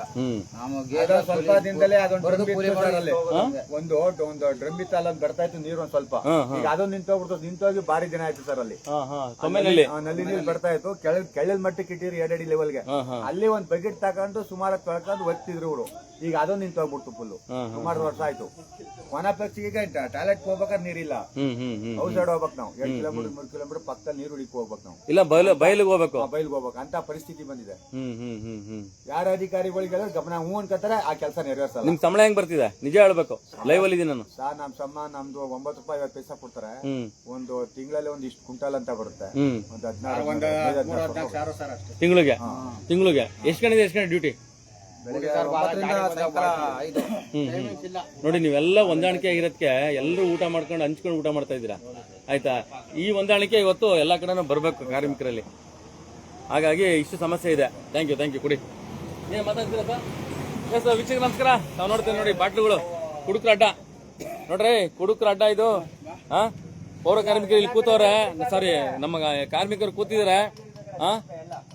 ನೋಡಿ ಇಲ್ಲಿ ಇದು ಕತೆ. ಸಂಬಂಧಪಟ್ಟಂತ ಇಲಾಖೆಯವರು ಯಾರಿದ್ರೆ ಎಚ್ಚೆತ್ಕೊಬೇಕು. ತಾವು ನೋಡ್ತಾ ಇದ್ದೀರಾ ಈಗ ಇಷ್ಟು ಅವ್ರು ಹೇಳಿದ್ದು. ಮುಂದಿರೋದ್ ಭಾಗ ನಾನು ಕತೆ ಹೇಳ್ತೀನಿ ಕೇಳಿ. ಸ್ಟೋರಿ ಏನು APMC ಅಂತ ಕತೆ. ಇದೇ APMC ಜಾಗನ ಬನ್ನೂರಿನ ಹೋಬಳಿ ಅಥವಾ ಬನ್ನೂರು ಟೌನ್ ನಲ್ಲಿರುವಂತ ಬಡ ಜನತೆಗೆ ಸೈಟ್ ಹಂಚಿದ್ರೆ ಇವತ್ತು ನಿಮ್ನ ಪೂಜೆ ಮಾಡ್ತೀರಿ ನಿಮ್ ಫೋಟೋ ಇಟ್ಕೊಂಡು. ಯಾಕ್ರಿ APMC ಮಾಡ್ಕೊಂಡಿದ್ರ? ಬಾಗಲಾಕಕ್ಕೆ APMC ಮಾಡ್ಕೊಂಡಿದ್ರೇನ್ರಿ? ನೋಡಿ ಇಲ್ಲಿ ಕಳಸರಿನೂ ಕೂಡ ಇದು APMC ಆಯ್ತಾ. ಈ ಜಾಗ ಸರ್ಕಾರಿ ಜಾಗಕ್ಕ ನೀವೇನ ಸೈಟ್ ಹಂಚಿಕೆ ಮಾಡಿದ್ರೆ ಅಥವಾ ಬೇರೆ ಇಲಾಖೆಗೆ ಈಗ ತಾಲೂಕು ಮಾಡ್ಬೇಕು ಅಂತ ಹೊರಟಿದ್ದೀರಾ, ಬೇರೆ ಇಲಾಖೆಗೆ ಬಳಸ್ಕೊಂಡಿದ್ರೆ ಏನೋ ಅನುಕೂಲ ಆಗ್ತಿತ್ತು. ಇದು ಒಂದು ಬಾಡಿ ಕೂಡ ಇದೆ, APMC ಒಂದು ಬಾಡಿ ಕೂಡ ಇದೆ. ಜೊತೆಗೆ ತಾವು ನೋಡ್ತಾ ಇದ್ರ ಬೋರ್ಡ್ ಹಾಕೊಳಕ್ ಯೋಗ್ಯತೆ ಇಲ್ಲ ನಿಮ್ಗೆ. ನಿಮ್ APMC ಬೋರ್ಡ್ ಹಾಕೊಳಕ್ ಯೋಗ್ಯತೆ ಇಲ್ಲ. ನೀವು ಅದು ನೆಟ್ಟಿಗೆ ಒಂದು ಬೋರ್ಡ್ ಹಾಕೊಳಕ್ ಯೋಗ್ಯತೆ ಇಲ್ಲ. ಲಕ್ಷ ಸಂಬಳ ತಗೋತೀರ ನೀವು ಅಧಿಕಾರಿಗಳು. ನೀವು ಅಲ್ಲ ನಿಮ್ ಕೂಡ ಅನ್ನ ಕೂಡ ಬೋರ್ಡ್ ಹಾಕಕ್ ಯೋಗ್ಯತೆ ಇಲ್ವಲ್ರಿ ನಿಮ್ಗೆ? ಇನ್ನೇನ್ರಿ ಮಾಡ್ತೀರ ಅಧಿಕಾರಿಗಳೇ ನೀವು? ಬ್ಯಾಡ್ರಿ, ಅವ್ರಿಗೆ ಮೂಲಭೂತ ಸೌಕರ್ಯ ಕೊಡಕ್ ಯೋಗ್ಯತೆ ಇಲ್ಲ ಬಿಡಿ ನಿಮ್ಗೆ. ಮಾಧವಪ್ಪ ಬಂದಿದ್ರಲ್ಲ ಅದೆಲ್ಲ ಕ್ಲೀನ್ ಮಾಡುವಾಗ ಆಯ್ತಾ? ಅವ್ನ್ ಬೋರ್ಡ್ ಹಾಕೊಳಕ್ಕೆ ನಿಮ್ಮ ಒಂದು APMC ಏನು ಸ್ಟೋರೇಜ್ ಇದೆ, ಏನು ಯಾವ ವ್ಯವಸ್ಥೆ ಇದೆ ಅಂತ ಯಾರನ್ನ ನಿಮ್ಮ ಫುಡ್ ಆಫೀಸರ್ಗಳು ನೀವೇ ನೋಡ್ಕೊಳಕ್ ಒಂದು ಬೋರ್ಡ್ ನೆಟ್ಕಿಲ್ವಲ್ರಿ? ನೀವು ಬಂದು ಉಚ್ಚೋಯಕ್ಕೂ ಜಾಗ ಇಲ್ವಲ್ರಿ? ಫುಡ್ ಆಫೀಸರ್ ನೀವು ಬಂದ್ರು ಉಚ್ಚೋಯಕ್ಕೂ ಜಾಗ ಇಲ್ಲ. ನೀವು ಆ ಉಚ್ಚ ಕಟ್ಕೊಂಡು ನಿಮ್ಮ ಆಫೀಸ್ಗೆ ಹೋಗ್ಬೇಕು, AC ಆಫೀಸ್ಗೆ ಉಚ್ಚೋಯಕ್ಕೆ. ಅಕಸ್ಮಾತ್ ನಿಮ್ಗೇನ ಡಿಸೆಂಟ್ರಿ ಆದ್ರೆ ಫುಡ್ ಆಫೀಸರ್ಗಳೇ, ಸಂಬಂಧಪಟ್ಟಂತ ಅಧಿಕಾರಿಗಳೇ, ಅಥವಾ ನೀವು ಟೆಂಡರ್ ಯಾರು ತಗೊಂಡಿರ್ತೀರ, ಏನು ಆಹಾರ ಇಲಾಖೆ ಟೆಂಡರ್ ಯಾರು ತಗೊಂಡಿರ್ತೀರ, ನೀವೇನ ಬಾತ್ರೂಮ್ ಟಾಯ್ಲೆಟ್ ವ್ಯವಸ್ಥೆ ಏನ ನಿಮ್ಗೇನ ಹೊಟ್ಟೆ ಜಾರ್ಬಿಟ್ರೆ ನೀವು ಎತ್ಕೊಳಕ್ಕೆ ಜಾಗ ಇಲ್ಲ ಇಲ್ಲಿ. ಮೊದ್ಲು ಕಾರ್ಮಿಕರಿಗೆ ಜಾಗ ಮಾಡ್ಕೊಡ್ರಿ, ಟಾಯ್ಲೆಟ್ಗೆ, ಸ್ನಾನಕ್ಕೆ. ಸ್ಟಾಫ್ ರೂಮ್ ಕೊಡ್ಲಿ, ಒಂದ್ ಸ್ಟಾಫ್ ರೂಮ್ ಇಲ್ಲ ಬಟ್ಟೆ ಬದಲಾಯಿಸಕ್ಕೆ. ಇಂತ ಕತೆ ಇದು ಕರ್ನಾಟಕದ ಕತೆ. ಇದೊಂದೇ ಅಲ್ಲ, ಇಡೀ APMCಗಳ ಕತೆಗಳು ಹೇಳ್ತಾ ಹೋದ್ರೆ ಇಲ್ಲೊಂದ್ಸರಿ ಕಳ್ತನ ಆಗುತ್ತೆ. ಆ ಕಳ್ತನನ್ನ ಮುಚ್ಕೊಳಕ್ಕೆ ಏನೇನ್ ಮಾಡಿದ್ರಿ ಅಂತ ಎಲ್ಲ ಗೊತ್ತಿಲ್ಲ. ನಾನೇ ಸುದ್ದಿ ಮಾಡಿದ್ದೆ ಅದನ್ನಲ್ಲಿ ಒಬ್ಬನ ಕಾರ್ಮಿಕರನ್ನ ಇನ್ವಾಲ್ವ್ ಮಾಡ್ಕೊಡ್ತೀರಾ ನೀವು. ಅವ್ರನ್ನ ಕೇಳಿ ಇವ್ರನ್ನ ಕೇಳಿ ಅಂತ. ಬಿಡಿ, ಅದು ಹಳೆ ಸ್ಟೋರಿ. ಅದು ಇಡೀ ರಾಜ್ಯಕ್ಕೆ ಗೊತ್ತಿದೆ ಏನಾಗಿದೆ ಅಂತ. ಇನ್ನು ಮುಂದಿನಾರು ನೀವು ಇವ್ರಿಗೆ ಮೂಲಭೂತ ಸೌಕರ್ಯಗಳಾದಂತ ಕುಡಿಯೋ ನೀರಿನ ವ್ಯವಸ್ಥೆ, ಶೌಚದ ವ್ಯವಸ್ಥೆ, ಅವ್ರ ಸ್ನಾನದ ವ್ಯವಸ್ಥೆ ಆಯ್ತಾ ಮಾಡ್ಲಿಲ್ಲ ಅಂತಂದ್ರೆ ಅಲ್ಲ, ನಾನು ಆಲ್ರೆಡಿ ಇದನ್ನ ನಿಮ್ಮ ಆರೋಗ್ಯ ಅಧಿಕಾರಿಗಳದೇನೆ ನಿಮ್ಮ ಮಂತ್ರಿ ಮಹಾಶಯರು ಕಳಿಸ್ತೀನಿ. ಮತ್ತೆ RTA ಕಾರ್ಯಕರ್ತರು ಯಾರಿದ್ರ ಎಲ್ಲ ಹಾಕ್ರಪ್ಪ. RTA ಕಾರ್ಯಕರ್ತರ ಈ ಒಂದು ಬನ್ನೂರು APMC ಏನೇನು ಮೂಲಭೂತ ಸೌಕರ್ಯ ಕೊಟ್ಟವ್ರೆ ಅಂತ, ಏನೇನು ಇವರು ದುಡ್ಡು ತಗೊಂಡಿದಾರ ತಗೊಂಡಿಲ್ವಾ ಎಲ್ಲ ಕೇಳ್ರಪ್ಪ. RTA ಕಾರ್ಯಕರ್ತರು ನಿಮ್ಮ ಗ್ರೂಪ್ಗೂ ಕೂಡ ಕಳಿಸ್ಕೊಡ್ತೀನಿ. ಬರೀ ಸುದ್ದಿ ಮಾಡ್ಬಿಡಲ್ಲ ಇದನ್ನ. ಸಂಬಂಧಪಟ್ಟ ಇಲ್ಲಿ ನೋಡಿ, ಇಲ್ಲಿ ಕುಡುಕರು ಕಾಟ, ಇಲ್ಲಿ ಕುಡುಕರು ಕಾಟ, ವ್ಯಭಿಚಾರಿಗಳ ಕಾಟ, ಯಾರು ಹೇಳೋರಿಲ್ಲ ಕೇಳೋರಿಲ್ಲ. ಬನ್ನೂರು APMCನಲ್ಲಿ 16 ಎಕರೆ ವೇಸ್ಟ್. ಅದೇ ಬಡಬಗ್ರಿಗೆ ಏನ ಜಾಗ ಕೊಟ್ಟಿದ್ರೆ ಇದ್ದಂತ ಸರ್ಕಾರ ಇಲ್ಲ ಯಾವನ ಜನಪ್ರತಿನಿಧಿ ಅವನ್ ಇಟ್ಕೊಂಡು ಫೋಟೋ ಇಟ್ಕೊಂಡು ಪೂಜಾ ಮಾಡ್ತಿದ್ರು. ನೋಡಿ, ಅವ್ರಿಗೆ ಜಾಗ ಕೊಟ್ಟಿಲ್ವಂತೆ ಕಾರ್ಮಿಕರು. ಬಾಡಿಗೆ ಮನೇಲಿ ಇದ್ರಂತೆ. ಬನ್ನಿ ಬನ್ನಿ ಬನ್ನಿ ನೋಡಿ, ನೋಡಿ ಇದಕ್ಕೆ ಈ ಮಾತಿಗೆ ಪುಷ್ಟಿ ಆಗಂಗ್ ಮಾತಾಡ್ತವ್ರೆ. ಬರೀ ಬಾಡಿಗೆ ಮನೇಲಿ ಇದೀವಿ, ನಮ್ಗೆ ಒಂದಿಷ್ಟ ಜಾಗ ಕೊಟ್ಟಿಲ್ಲ. ಸುಮಾರು 20 ವರ್ಷದಿಂದ ಇಲ್ಲೇ ಗೇಕಂದ್ ಹೋಗಿ ಇಲ್ಲೇ ಕೂಲಿ ಮಾಡ್ಕೊಂಡವಿ. ಇವಾಗ ಕೊಡ್ತೀವಿ ಅವಾಗ ಕೊಡ್ತೀವಿ ಅನ್ಬಿಟ್ಟು ಬರೀ ಆಶ್ವಾಸನೆ ಕೊಡ್ತಾರೆ ಹೊರತು ಏನು ಕೊಡಲ್ಲ. ಇವ್ರು ನಮ್ ತಂದು ಏನು ಪ್ರಯೋಜನ ಇಲ್ಲ, ಬಾಡಿಗೆ ಕಟ್ಕೊಂಡು ಹೋಯ್ತಿದೀವಿ. ನೋಡಿ, ಎಷ್ಟು ವರ್ಷದಿಂದ ಬಂದೂರ್ಲಿ? ಎಲ್ಲಿದ್ದೀರಾ ನೀವು? ಜಯಭೀಮ್ ನಗರದಲ್ಲಿ ಇರೋದು. ನಮ್ಮ ದಲಿತ ಸಮುದಾಯದವರು ಸೋಕಾಲ್ಡ್ ಯಾರು ಹೇಳ್ತಿರಲ್ರಿ, ನಾವು ಇಡೀ ರಾಜ್ಯದಲ್ಲಿ ಹಂಗ್ ಮಾಡ್ಬಿಡ್ತೀವಿ ಹಿಂಗ್ ಮಾಡ್ಬಿಡ್ತೀವಿ ಅಂತ. ನೀವೇನು ಕಿತ್ತಾಗಲ್ಲ. ಬರೀ ಪಾಪ ಅವ್ರನ್ನ ವೋಟ್ ಬ್ಯಾಂಕ್ ಮಾಡ್ಕೊಂಡಿದ್ರಿ ಅಷ್ಟೇ ನೀವು. ಅರ್ಥ ಆಯ್ತಾ? ವೋಟ್ ಹಾಕೋ ಸಮಯಕ್ಕೆ ಬಂದವ ಮಕ್ಳು ವೋಟ್ ಹಾಕೋ ಸಮಯಕ್ಕೆ ಬಂದವ್ರ ನೋಡಿ, ಅದಕ್ಕೆ ಮಾತ್ರ ಬರ್ತಾರೆ ಕರೆಕ್ಟ್ ಆಗಿ. ಒಂದ್ ಜಾಗ ಕೊಡಿ. ಜಾಗ ಆಯ್ತಾ ಏನಪ್ಪ ಇಲ್ವಾ ನಿಮ್ಗೆ ಏನು ಅಂತ. ಇದೇ APMC ಬಡವ್ರು ಕೊಟ್ಟಿದ್ರೆ ಹೇಳಿದ್ನಲ್ರಿ ಆಗ್ಲೇ. ನೀವು ಯಾರ್ಯಾರಿಗೆ ಬೇಕೋ ಅವ್ರವ್ರಿಗೆ ಸ್ಟೋರೇಜ್ಗಳು ಮಾಡ್ಕೊಳಕ್ಕೆ. ಅಯ್ಯೋ, ಕತೆಗಳು ತೆಗೆದ್ರೆ ಬನ್ನೂರ್ಲಿರುವಂತ ಎಲ್ಲ ಸರ್ಕಾರಿ ವಿಚಾರಗಳನ್ನ ಕತೆಗಳು ತೆಗೆದ್ರೆ ಇನ್ನೂ ಬೇಕಾದಷ್ಟಿದೆ. ತೆಗಿತಾರೆ, ನಾವು ಕೂಡ ತೆಗಿಸ್ತೀವಿ. ಜೊತೆಗೆ ಫಸ್ಟ್ ನೀವೇನು ಮಾಡ್ಬಿಡ್ರಪ್ಪ, ನಮ್ಮ ಯೋಧರು ಕಾರ್ಮಿಕರಿಗೆ ಸ್ಟಾಫ್ ರೂಮ್, ಒಂದು ನಲ್ಲಿ ಕುಡಿಕ್ ನೀರು, ಇವೆಲ್ಲ ವ್ಯವಸ್ಥೆ ಮಾಡಿ ಸ್ನಾನ ಮಾಡೋಕೆ, ಬಟ್ಟೆ ಮಡಿಕಕ್ಕೆ ಯಾವ್ದಕ್ಕೂ ಇಲ್ಲ. ಹಿಂಗೆ ಕೊಳೆ ಮೇಲೆ ಹೋಗ್ಬೇಕು, ಕೊಳೆ ಮೇಲೆ ಬರ್ಬೇಕು. ಎಲ್ಲ ಗಾಡಿಲ್ಲ ಮಡಿಕತ್ತೆ ಇಲ್ಲೇ ಬಂದೈತಿ. ಸಾವು ಹೋದ್ರೆ ಹೋಗ್ತಾರಲ್ಲ ಈಗ. ಸ್ಮಶಾನಕ್ಕೆ ಹೋದ್ರೆ ಪರಿಸ್ಥಳಕ್ಕೆ ಸಾವು ಹೋಗ್ಬಿಟ್ಟು ಮನೆಗೆ ಬಂದು ಸ್ನಾನ ಮಾಡ್ತೀವಿ. ಆ ಪರಿಸ್ಥಿತಿ ಆಗ್ಬಿಟ್ಟಿದೆ. ಆಮೇಲೆ ಇನ್ನೊಂದು ಕಂಡ್ರೆ, ನೀವು ಕಾರ್ಮಿಕರ ಸಂಘಟನೆಗಳು, ಕಾರ್ಮಿಕ ಇಲಾಖೆ ಇದೆ, ಅದು ಕೂಡ ಉಗಿದು ಸುದ್ದಿ ಮಾಡಿದೆ. ಒಂದೆಲ್ಲ ಸರ್ ಅಲ್ಲೂ ವೇರಸ್ಗೂ ಏನು ಮಾಡಿಲ್ಲ ವ್ಯವಸ್ಥೆ ವೇರ್ ಹೌಸ್ ನೋಡಿ ಇಲ್ಲಿ ಪಕ್ಕದಲ್ಲಿ ವೇರ್ ಹೌಸ್ ಇದೆ. ಅದ್ರ ಕತೆ ಹೇಳ್ಬಿಟ್ರೆ ವೇರ್ ಹೌಸ್ ಅಲ್ಲಿ ಚೆಕ್ ಮಾಡಿ ಬನ್ನೂರ್ದು ವೇರ್ ಹೌಸ್ ಕತೆ ಹೇಳ್ಬಿಟ್ರೆ ಕೂಲಿಗೆ ಅವ್ರಿಗೆ ಏನು ವ್ಯವಸ್ಥೆ ಇಲ್ಲ. ತಿಂತಾರೆ ಇವರು. ಅವ್ರ ತಿಂತಾರೆ. 1 ರೂಪಾಯಿ ಕಮ್ಮಿನೇ ಕೊಟ್ಬಿಡ್ತಾರೆ ಬೇಕಾರೆ. ಈಗ 9 ರೂಪಾಯಿ ಕೊಡ್ತಾವ್ರ 2 ಮೂಟೆ ಹತ್ರ 9 ರೂಪಾಯಿ 4 ರೂಪಾಯಿ ಬೀಳುತ್ತಾವ. ಸರಿಯಾಗಿ ಆಗ್ತಲ್ಲ ಸರ್. ನೋಡ್ರಿ ಮಾತ್ರ 1 ರೂಪಾಯಿ ಆಗ್ತಾವ್ರೆ. ಅವ್ರ ಕಡೆಯಿಂದ ಪೇ ದುಡ್ಡು ಬರ್ತಾ ಇಲ್ಲ. ಎಲ್ಲ ಮೀಟಿಂಗ್ ಆಯ್ತು ಸರ್. ಬನ್ನಿ ಬನ್ನಿ. ಅದೇನಾಯ್ತು ಅಂದ್ರೆ ₹1.30 ನಮ್ಮಲ್ಲಿ ಕಟ್ ಆಗುತ್ತೆ, ₹1.20 ಅವರಲ್ಲಿ ಕಟ್ ಆಗುತ್ತೆ. 2 ಸೇರಿದ್ರೆ ₹2.50 ಆಗ್ತದೆ. ಅದ್ರ ಕೇಳೋದಕ್ಕ ನಮ್ ಕಂಡಕ್ಟರ್ ವೆಂಕಟೇಶಣ್ಣ ಅವ್ರು ಏನಂದ್ರು, ಸರ್ಕಾರ ನಮಗ್ ಕೊಡ್ತಾ ಇಲ್ಲ, ಆದ್ರೂ ನಾವು ಕೊಡಕ್ ಆಗಲ್ಲ. ಸರ್ಕಾರ ಕೊಡ್ತಿಲ್ಲ ಅಂತಂದ್ರೆ ನೀವ್ ಯಾಕೆ ಏಜೆನ್ಸಿ ತಗೊಂಡಿದ್ರ? ಹಾಗಾದ್ರೆ ಅದನ್ನ ನಿಮ್ ದುಡ್ಡು ಮಾತ್ರ ಇವ್ರದ್ದು ಏಜೆನ್ಸಿ ದುಡ್ಡು ಮಾತ್ರ ಇಸ್ಕೊಂಡ್ಬಿಡ್ತಾರೆ. ನಿಮ್ದು ಯಾಕೆ ಕೇಳಲ್ಲ? ಅದ್ ಕೇಳದಕ್ಕೆ ಆ ರೀತಿ ಪ್ರಶ್ನೆಗೆ ಉತ್ತರ ಬಂತು. ಇವಾಗ ಇದು ₹1.30 ಸುಧಾ ಕರೆಕ್ಟ್ ಆಗಿ ಅದು ಆಗ್ತಾ ಇಲ್ಲ, ಅದ್ರಲ್ಲೂ ಕಮ್ಮಿ ಬರ್ತಾ ಇದೆ. ಎಷ್ಟು ಬರ್ಬೇಕಾಗಿತ್ತು? ಅದು ಡಬಲ್ ಆಗ್ಬೇಕು ಸರ್. ಅವ್ರು 1 ರೂಪಾಯಿ ಹಾಕ್ಬೇಕು, ಬರೀ ನಮ್ದು ಮಾತ್ರ ಹಾಕಿದಾರೆ. 12,000 ಕ್ವಿಂಟಲ್ 12,000 ಕ್ವಿಂಟಲ್ಗ ₹1 ಅಲ್ಗ 10 ರೂಪಾಯಿ. ಬನ್ನಿ ಬನ್ನಿ. ಹೌದು, ಇಲ್ಲಿ ಮೆಸೇಜ್ ಆಯ್ತು ನೋಡಿ. ಅಲ್ಲ ಬರೀ ಇದು ಸೋಷಿಯಲ್ ಮೀಡಿಯಾ ಅಂತ ತಿಳ್ಕೊಂಬಿಡಿ. Social media one of the power in India. ಅರ್ಥ ಆಯ್ತು. ಜೊತೆಗೆ ಏನಂದ್ರೆ ಗೊತ್ತಾ, ಸುದ್ದಿನೂ ಮಾಡ್ತೀನಿ, ನನ್ನ ಪತ್ರಿಕೆಗಳಿಗೆ ಸುದ್ದಿನೂ ಮಾಡ್ತೀನಿ, ಇಡೀ ರಾಜ್ಯ ಪತ್ರಿಕೆಗಳು ಕಳಿಸ್ತೀನಿ. ಯಾವನ ಯೋಗ್ಯತೆ ಹಾಕೊಂಬೋದು ಪತ್ರಿಕೆಗೆ. ಬನ್ನಿ ಬನ್ನಿ ಬನ್ನಿ ಹೇಳಿ. 12,000 ಕ್ವಿಂಟಲ್ 13,000 ಕ್ವಿಂಟಲ್ ಬರ್ತದೆ ಸರ್. ಓಕೆ. ಅದರಲ್ಲಿ ₹1.20 ನಮ್ ತಾವ ಕಟ್ ಮಾಡ್ತಾರೆ. ಅದನ್ನ ಸರ್ಕಾರ ₹1.20 ಪೈಸಾ ಕೊಡ್ಬೇಕು, ನಮ್ಗೆ ₹1.20 ಡಬಲ್ ಹಾಕ್ಬೇಕು. ಅದು ನಮ್ಮ ₹1,670 ₹1.20 ನಮ್ದು ಹಾಕ್ತಾವ್ರ, ಸರ್ಕಾರ ದುಡ್ಡು ಹಾಕ್ತಲ್ಲ ಸರ್. 1,700 ರೂಪಾಯಿ ಇಷ್ಟು ಬರ್ತದೆ. ₹1,772 ರೂಪಾಯಿ ಬಂದಿದೆ ಅವ್ರಿಗೆ. ಎಷ್ಟು ವರ್ಷದಿದು? ತಿಂಗಳು ಬರೋದು 2 ತಿಂಗಳು. ₹1,700 ಡಿವೈಡ್ ಮಾಡ್ಬಿಟ್ಟು ಎಷ್ಟು ಬರ್ತಾವ ಫ್ರೀ ಹಾಕೋ ಅಂದ್ರೆ ಕಳೀತಾರೆ. 1,100 ರೂಪಾಯಿ 1,200 ರೂಪಾಯಿ 900 ರೂಪಾಯಿ ಬರುದು ಸರ್ ಅಷ್ಟೇ ತಿಂಗಳಿಗೆ. ಇದರಲ್ಲಿ ತನಿಖಾ ಮಾಡಿ ಅಧಿಕಾರಿಗಳು ಇದ್ರ ತನಿಖಾ ಮಾಡಿ ಅಧಿಕಾರಿಗಳು ತನಿಖಾ ಮಾಡಂಗಿದ್ರೆ ನಾವೆಲ್ಲ ಯಾಕೆ ಹಿಂಗಿರ್ಬೇಕಾಯ್ತು? ಅವರೆಲ್ಲ ರಾಜಕೀಯ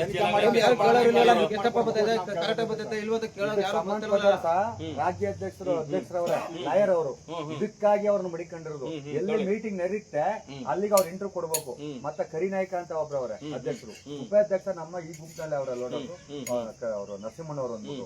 ಇವರೆಲ್ಲ ಆಫೀಸ್ ನಲ್ಲಿ ಸ್ಟ್ರೈಕ್ ಎಲ್ಲ ಮಾಡಿ ಹೋಗಿ ಕೇಳೋದಕ್ಕೆ ಅವ್ರು ಏನಂದ್ರು ಪ್ರಶ್ನೆಗೆ ಉತ್ತರ ಸಿಕ್ತು ಅಂದ್ರೆ, ನಾವು ಅವ್ರು ಗೌರ್ಮೆಂಟ್ ನಮ್ಗೆ ಹಾಕೊಟ್ರು ಮಾತ್ರ ನಾವ್ ಹಾಕ್ತಿವಿ, ಹಂಗಾರೆ ಹಾಕಲ್ಲ. ಅವ್ರದ್ದು ಸಂಬಳ ಅವ್ರದ್ದು ಕಮಿಷನ್ ತಗೋತಾರಲ್ಲ, ಹಂಗೆ ನಿಮ್ದು ರಿಕ್ವೆಸ್ಟ್ ಮಾಡ್ಬೇಕು ತಾನೆ ಗೌರ್ಮೆಂಟ್. ನೀವ್ ಯಾರ ಹತ್ರ ಹೋಗಿ ಸುದ್ದಿ ಮುಟ್ಟಿಸ್ಲಿ ಇಷ್ಟೇ. ES ಆಸ್ಪತ್ರೆಗೆ ಹೋಯ್ತವೆ, ನಮ್ಮ ಹೆಂಡತಿನ ಕರ್ಕ ಹೋಗಿದೆ ಹೇಳ್ದಪ್ಪ, ಹೋಗಿ ಅಲ್ಲಿ ಕ್ಯೂ ನಿಂತ್ಕೋಬೇಕು ಸರ್. ನಾವ್ ದುಡ್ಡು ಕಟ್ತೀವಲ್ಲ, ನಮ್ ದುಡ್ಡೆಲ್ಲ ಕಟ್ಸ್ಕೊತಾರ, ಅಲ್ಲಿ ಹೋಗಿ ನಾವ್ ಕ್ಯೂ ನಿಂತ್ಕೊಳ್ರಿ. ನಿಮ್ ಯೋಗ್ಯತೆ ಆರೋಗ್ಯನ ಕೊಡ್ತಾರ ಸರ್ ಸರಿಯಾಗಿ. ನಾವು ಇಲ್ಲಿಂದ ಅಲ್ಲಿ ಗಂಟೆ ಕ್ಯೂ ನಿಂತ್ಕೋಬೇಕು. ಬೆಳಗ್ಗೆ 9 ಗಂಟೆಗೆ ಹೋದ್ರ ಮಧ್ಯಾಹ್ನ 12 1 ಗಂಟೆ ಆದ್ರೂ ನಮ್ ನೋಡಲ್ಲ, ಸುಮ್ ಕ್ಯೂ ನಿಂತ್ಕೋಬೇಕು. ಅಲ್ಲಿ ಆರೋಗ್ಯನೂ ಸರಿಯಾಗಿ ಕೊಡ್ತಾರ ನಮ್ಗೆ. ಒಬ್ಬ ಡಾಕ್ಟರ್ ಕಳ್ಸಿಬಿಡಿ, ನಿಮ್ಗೆ ಏನಪ್ಪ ಮೂಟೆ ಕೊಟ್ರೆ ಆಗುತ್ತಲ್ಲ. ಇಲ್ಲಿ ನಾವು ಹುಡುಕ ಹೋಗುತ್ತೆ ದುಡ್ಡು ಹಿಡ್ಕತ್ತವ್ರ ಸಹಕರಿಸ್ತಾರ ಸರ್. ಹೋಗ್ರಪ್ಪ ಮೂಟೆ ಅವ್ರಿಗೆಲ್ಲ ಎಸಿ ಕಟ್ ಮಾಡ್ತಾರಲ್ಲ, ಹೋಗಿ ಅಲ್ಲಿ ಚೆಕ್ ಮಾಡ್ಕೊರಿ ನೀವು. ಸ್ವಲ್ಪ ಅವ್ರಿಗೆ ಏನಾಯ್ತಾ ಅಲ್ಲ, ಅವರು ಊಟಕ್ಕಾರಲ್ಲ ಕುತ್ಕೊಬೇಕು, ಅವ್ರ ಜಾಗ ನೀವ್ ಹೋಗ್ಬೇಕು, ಅವ್ರು ಹೇಳಿ ಟೈಮ್ ನೀವ್ ಹೋಗ್ಬೇಕು. ಹೊರಗಡೆ ಅಲ್ಲಿ ಬರ್ಕೊಡ್ತಾರ ಸರ್. ಅಲ್ಲೇನೋ ನಮ್ಮ ES ಆಸ್ಪತ್ರೆಯಲ್ಲಿ ಇನ್ನು ಹೊರಗಡೆ ರಕ್ತ ಪರೀಕ್ಷೆ ಏನ್ ಮಾಡ್ಬೇಕಾದ್ರೆ ಹೊರಗಡೆ ಒಂದೇ ಸ್ಕ್ಯಾನಿಂಗ್ ಮಾಡಿಸ್ಬೇಕಾರೆ ಹೊರಗಡೆ ಸ್ಕ್ಯಾನಿಂಗ್ ಅಲ್ಲ, ಅದು ಸ್ಕ್ಯಾಮ್. ಸ್ಕ್ಯಾಮ್ ಅಂದ್ರೆ ಕಳ್ತನ ಅಂತ. ಅಲ್ಲಿ ಮಾಡ್ಕೊಡೋದಿಲ್ಲ ಸರ್, ಹೊರಗಡೆ ಬರೀತಾರ. ಅಲ್ಲಿಗೆ ಹೋಗ್ಬಿಟ್ಟು ನಾವು ದುಡ್ಡು ಕಟ್ಬಿಟ್ಟು ಮಾಡ್ಸ್ಕೊಬಾರ್ದು. ಆಮೇಲೆ ಇದೆಲ್ಲ ನಮ್ಗೆ ಆಯ್ತದ. ಈಗ ನೋಡಿ ಸಹಕರಿಸಿ ಇಲಾಖೆ ಮತ್ತು ಆರೋಗ್ಯ ಇಲಾಖೆ ಮಂತ್ರಿಗಳು ನಮ್ಗೆ ಅನುಕೂಲ ಮಾಡ್ಕೊಡ್ಬೇಕು ಅಂತ ಆಮೇಲೆ ಮನವಿ ಮಾಡ್ತೇವೆ ಸರ್. Thank you. ನೋಡಿ ಕೇಳಿಸ್ಕೊಂಡ್ರೇನ್ರಿ, ಸುದ್ದಿ ಮಾಡ್ರು ಹುಡ್ಕೋತಿರಲ್ಲ ಕೆಲವರೆಲ್ಲ. ಜಸ್ಟ್ ಒಂದು ಪವರ್ ನಮ್ಮ ಕಾರ್ಮಿಕರ ಬಗ್ಗೆ ಒಂದು ಯಾವ್ದೋ ಒಂದು ಮೂಲಭೂತ ಸೌಕರ್ಯ ವಿಚಾರ ಬಂದ್ರೆ ಇಡೀ ರಾಜ್ಯನೇ ಹೊಗಳ್ಬಿಟ್ರು ನಮ್ಮ ಕಾರ್ಮಿಕರು. ನಿಮ್ ಯೋಗ್ಯತೆಗಳನ್ನ, ಒಂದು ಆರೋಗ್ಯ ಇಲಾಖೆ, ಮತ್ತೆ ನೀವು ಮಾಡ್ತಿರೋಂಥ ESI PF ವಿಚಾರ, ಸರ್ಕಾರದ ವಿಚಾರಗಳನ್ನ ಎಲ್ಲ ನೋಡಿ ಏನು ಗೊತ್ತಿಲ್ಲ ಅಂತ ತಿಳ್ಕೊಂಡ್ಬಿಟ್ಟಿದ್ರೆ ಕಾಣುತ್ತಲ್ವಾ? ನೋಡಿ ಇವ್ರು ಈ ತರ ಇವ್ರ ಅಂತ ಏನು ಗೊತ್ತಿಲ್ಲ ಅಂತ ತಿಳ್ಕೊಂಡ್ಬಿಟ್ಟಿದ್ರಾ? ಎಷ್ಟು ವಿಚಾರಗಳು ಹೇಳಿದ್ರು ನೋಡಿ, ಕೇಳಕ್ ಯೋಗ್ಯತೆ ಇಲ್ಲ. ಆರೋಗ್ಯ ಮಾತ್ರ ಕೊಡಿಸ ಸರ್. ಆರೋಗ್ಯ ಇಲಾಖೆ ಅಧಿಕಾರಿಗಳು ಕೇಳ್ಕೊತಾ ಇರೋದು, ಮುಖ್ಯಮಂತ್ರಿಗಳು ಹೇಳ್ತಾ ಇರೋದು, ನಮ್ಮ ಅಕ್ಕಪಕ್ಕದ ಮುಖ್ಯಮಂತ್ರಿಗಳು ಸಿದ್ದರಾಮಯ್ಯ ಅವ್ರಿಗೆ ಹೇಳ್ತಾ ಇರೋದು, ನಾವು ನಮ್ಮ ಬಡ ಗೇಯವಂತವ್ರಿಗೆ ಒಂದ್ ಸ್ವಲ್ಪ ಅನುಕೂಲ ಮಾಡ್ಕೊಡಿ ಅಂತ ನಿಮ್ಮಲ್ಲಿ ನಾವು ಮನವಿ ಮಾಡ್ತಿದ್ದೀವಿ. ಯಾಕಂದ್ರ ನಮ್ ಕಷ್ಟ ಯಾರು ಕೇಳೋರಿಲ್ಲ. ಇಲ್ಲಿ ಕುಡಿಯಕ್ ನೀರಿಲ್ಲ, ಒಂದು ಬಾತ್ರೂಮ್ ಹಾಕೋ ವ್ಯವಸ್ಥೆ ಇಲ್ಲ, ಹಾಗೂ ಆರೋಗ್ಯ ಹೋದ್ರೆ ESI ಆಸ್ಪತ್ರೆ ನಮ್ಗೆ ಸಹಕರಿಸಿ ಸರಿಯಾಗಿ ಮಾಡಲ್ಲ, ಕ್ಯೂ ನಿಂತ್ಕೋಬೇಕು ಗಂಟೆಗಟ್ಲೆ. ನಾನೇ ಹೋಗ್ತೀನಿ, ನಾವ್ ಯಾಕೆ ನಾವೇ ಈ ನಾನೇ ESI ಹಾಸ್ಪಿಟಲ್ ಹೋಗ್ತೀನಿ, ನಾನೇ ಒಂದ್ ಸುದ್ದಿ ಮಾಡ್ತೀನಿ ನೋಡೋಣ. DHO ಅವರೇ ಕೇಳಿಸ್ಕೊಳ್ರಿ, ಮೈಸೂರು DHO ಅವರೇ ಕೇಳಿಸ್ಕೊಳ್ಳಿ, ನಿಮ್ಮ ಇಲಾಖೆಗೆ ಬರುವಂತದ್ದು ಹೇಳ್ತಾ ಇದಾರಂತದ್ದು. ಹೋಯ್ತಾರೆ 12 ಗಂಟೆಗೆ ಬಾಗಲ ಕೊಟ್ಟಂದ್ರೆ ಸಹ 4 ಗಂಟೆಗೆ ಬರೋದು. 4 ಗಂಟೆಗೆ ಬಂದು 4 ಗಂಟೆಗೆ ಹೋಗಿ ನಿಂತ್ಕೊಂಡ್ರೆ ತಿರ್ಗಿ ಕ್ಯೂ ನಿಂತ್ಕೊಂಡ್ರೆ ಅಲ್ಲಿ ಅವ ಡಾಕ್ಟರ್ ಹೊಂಟೋಯ್ತು ಅಂತಾರ. ಬೇರೆ ಕಡೆ ಬರ್ಕೊಡಿ ಅಂದ್ರ ನಮ್ಮ ಇದ್ರಲ್ಲಿ ಅಲ್ವಾ, ನಾ ಇಲ್ಲಿ ಆಗುಲ್ಲ ಅಂದ್ರೆ ಮಾತ್ರ ಬೇರೆ ಕಡೆ ಬಡಿದು ಅಂತಾರ ಸರ್. ನಮ್ಗ ಕಷ್ಟಗಳು ಬಂದಾಗ ಸ್ಪಂದಿಸ್ನಿಲ್ಲ ಅಂದ್ರೆ ನಾವ್ ಯಾರು ಕೇಳೋದು ಸರ್? ಯಾರು ಕೇಳೋದು ಸರ್? ನಾವು ಅಧಿಕಾರಿಗಳು ಈಗ ಮಾನ್ಯತೆ ಮಾಡಿ ಅವರು ಸ್ಪಂದಿಸಿಲ್ಲ, ಬಂದು ಏನಾಗಿದೆ ಅಂತ ಗೋಡನ್ ಅವ್ರು ವಿಚಾರಿಸಂಗಿಲ್ಲ. ನಾವು ಸಂಘಟನೆ ಮಾಡ್ಕೊಂಡವ್ರ, ಅವ್ರಿಗೆ ಹೇಳಿದ್ರೆ ಕರಿ ನಾಯಕ ಅಂತವ್ರ, ಅವ್ರಿಗೆ ಹೇಳಿದ್ರೆ ಮಾಡ್ಕೊಡಮ್ಮ ಬಿಡಿ ಅಂತಾರೆ ಅಷ್ಟೇ.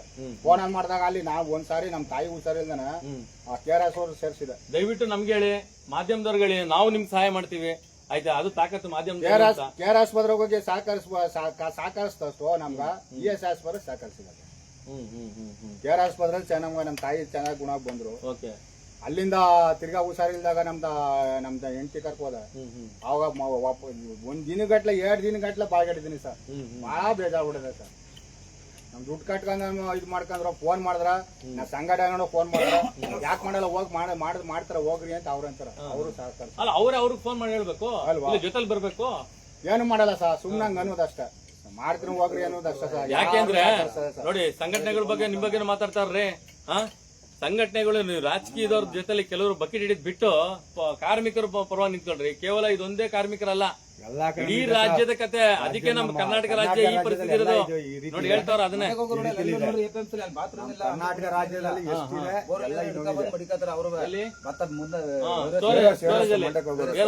ಇಲ್ಲೇ ಪಕ್ಕದಲ್ಲಿ ಇನ್ನೊಂದು ವೇರ್ ಹೌಸ್ ಇದೆ.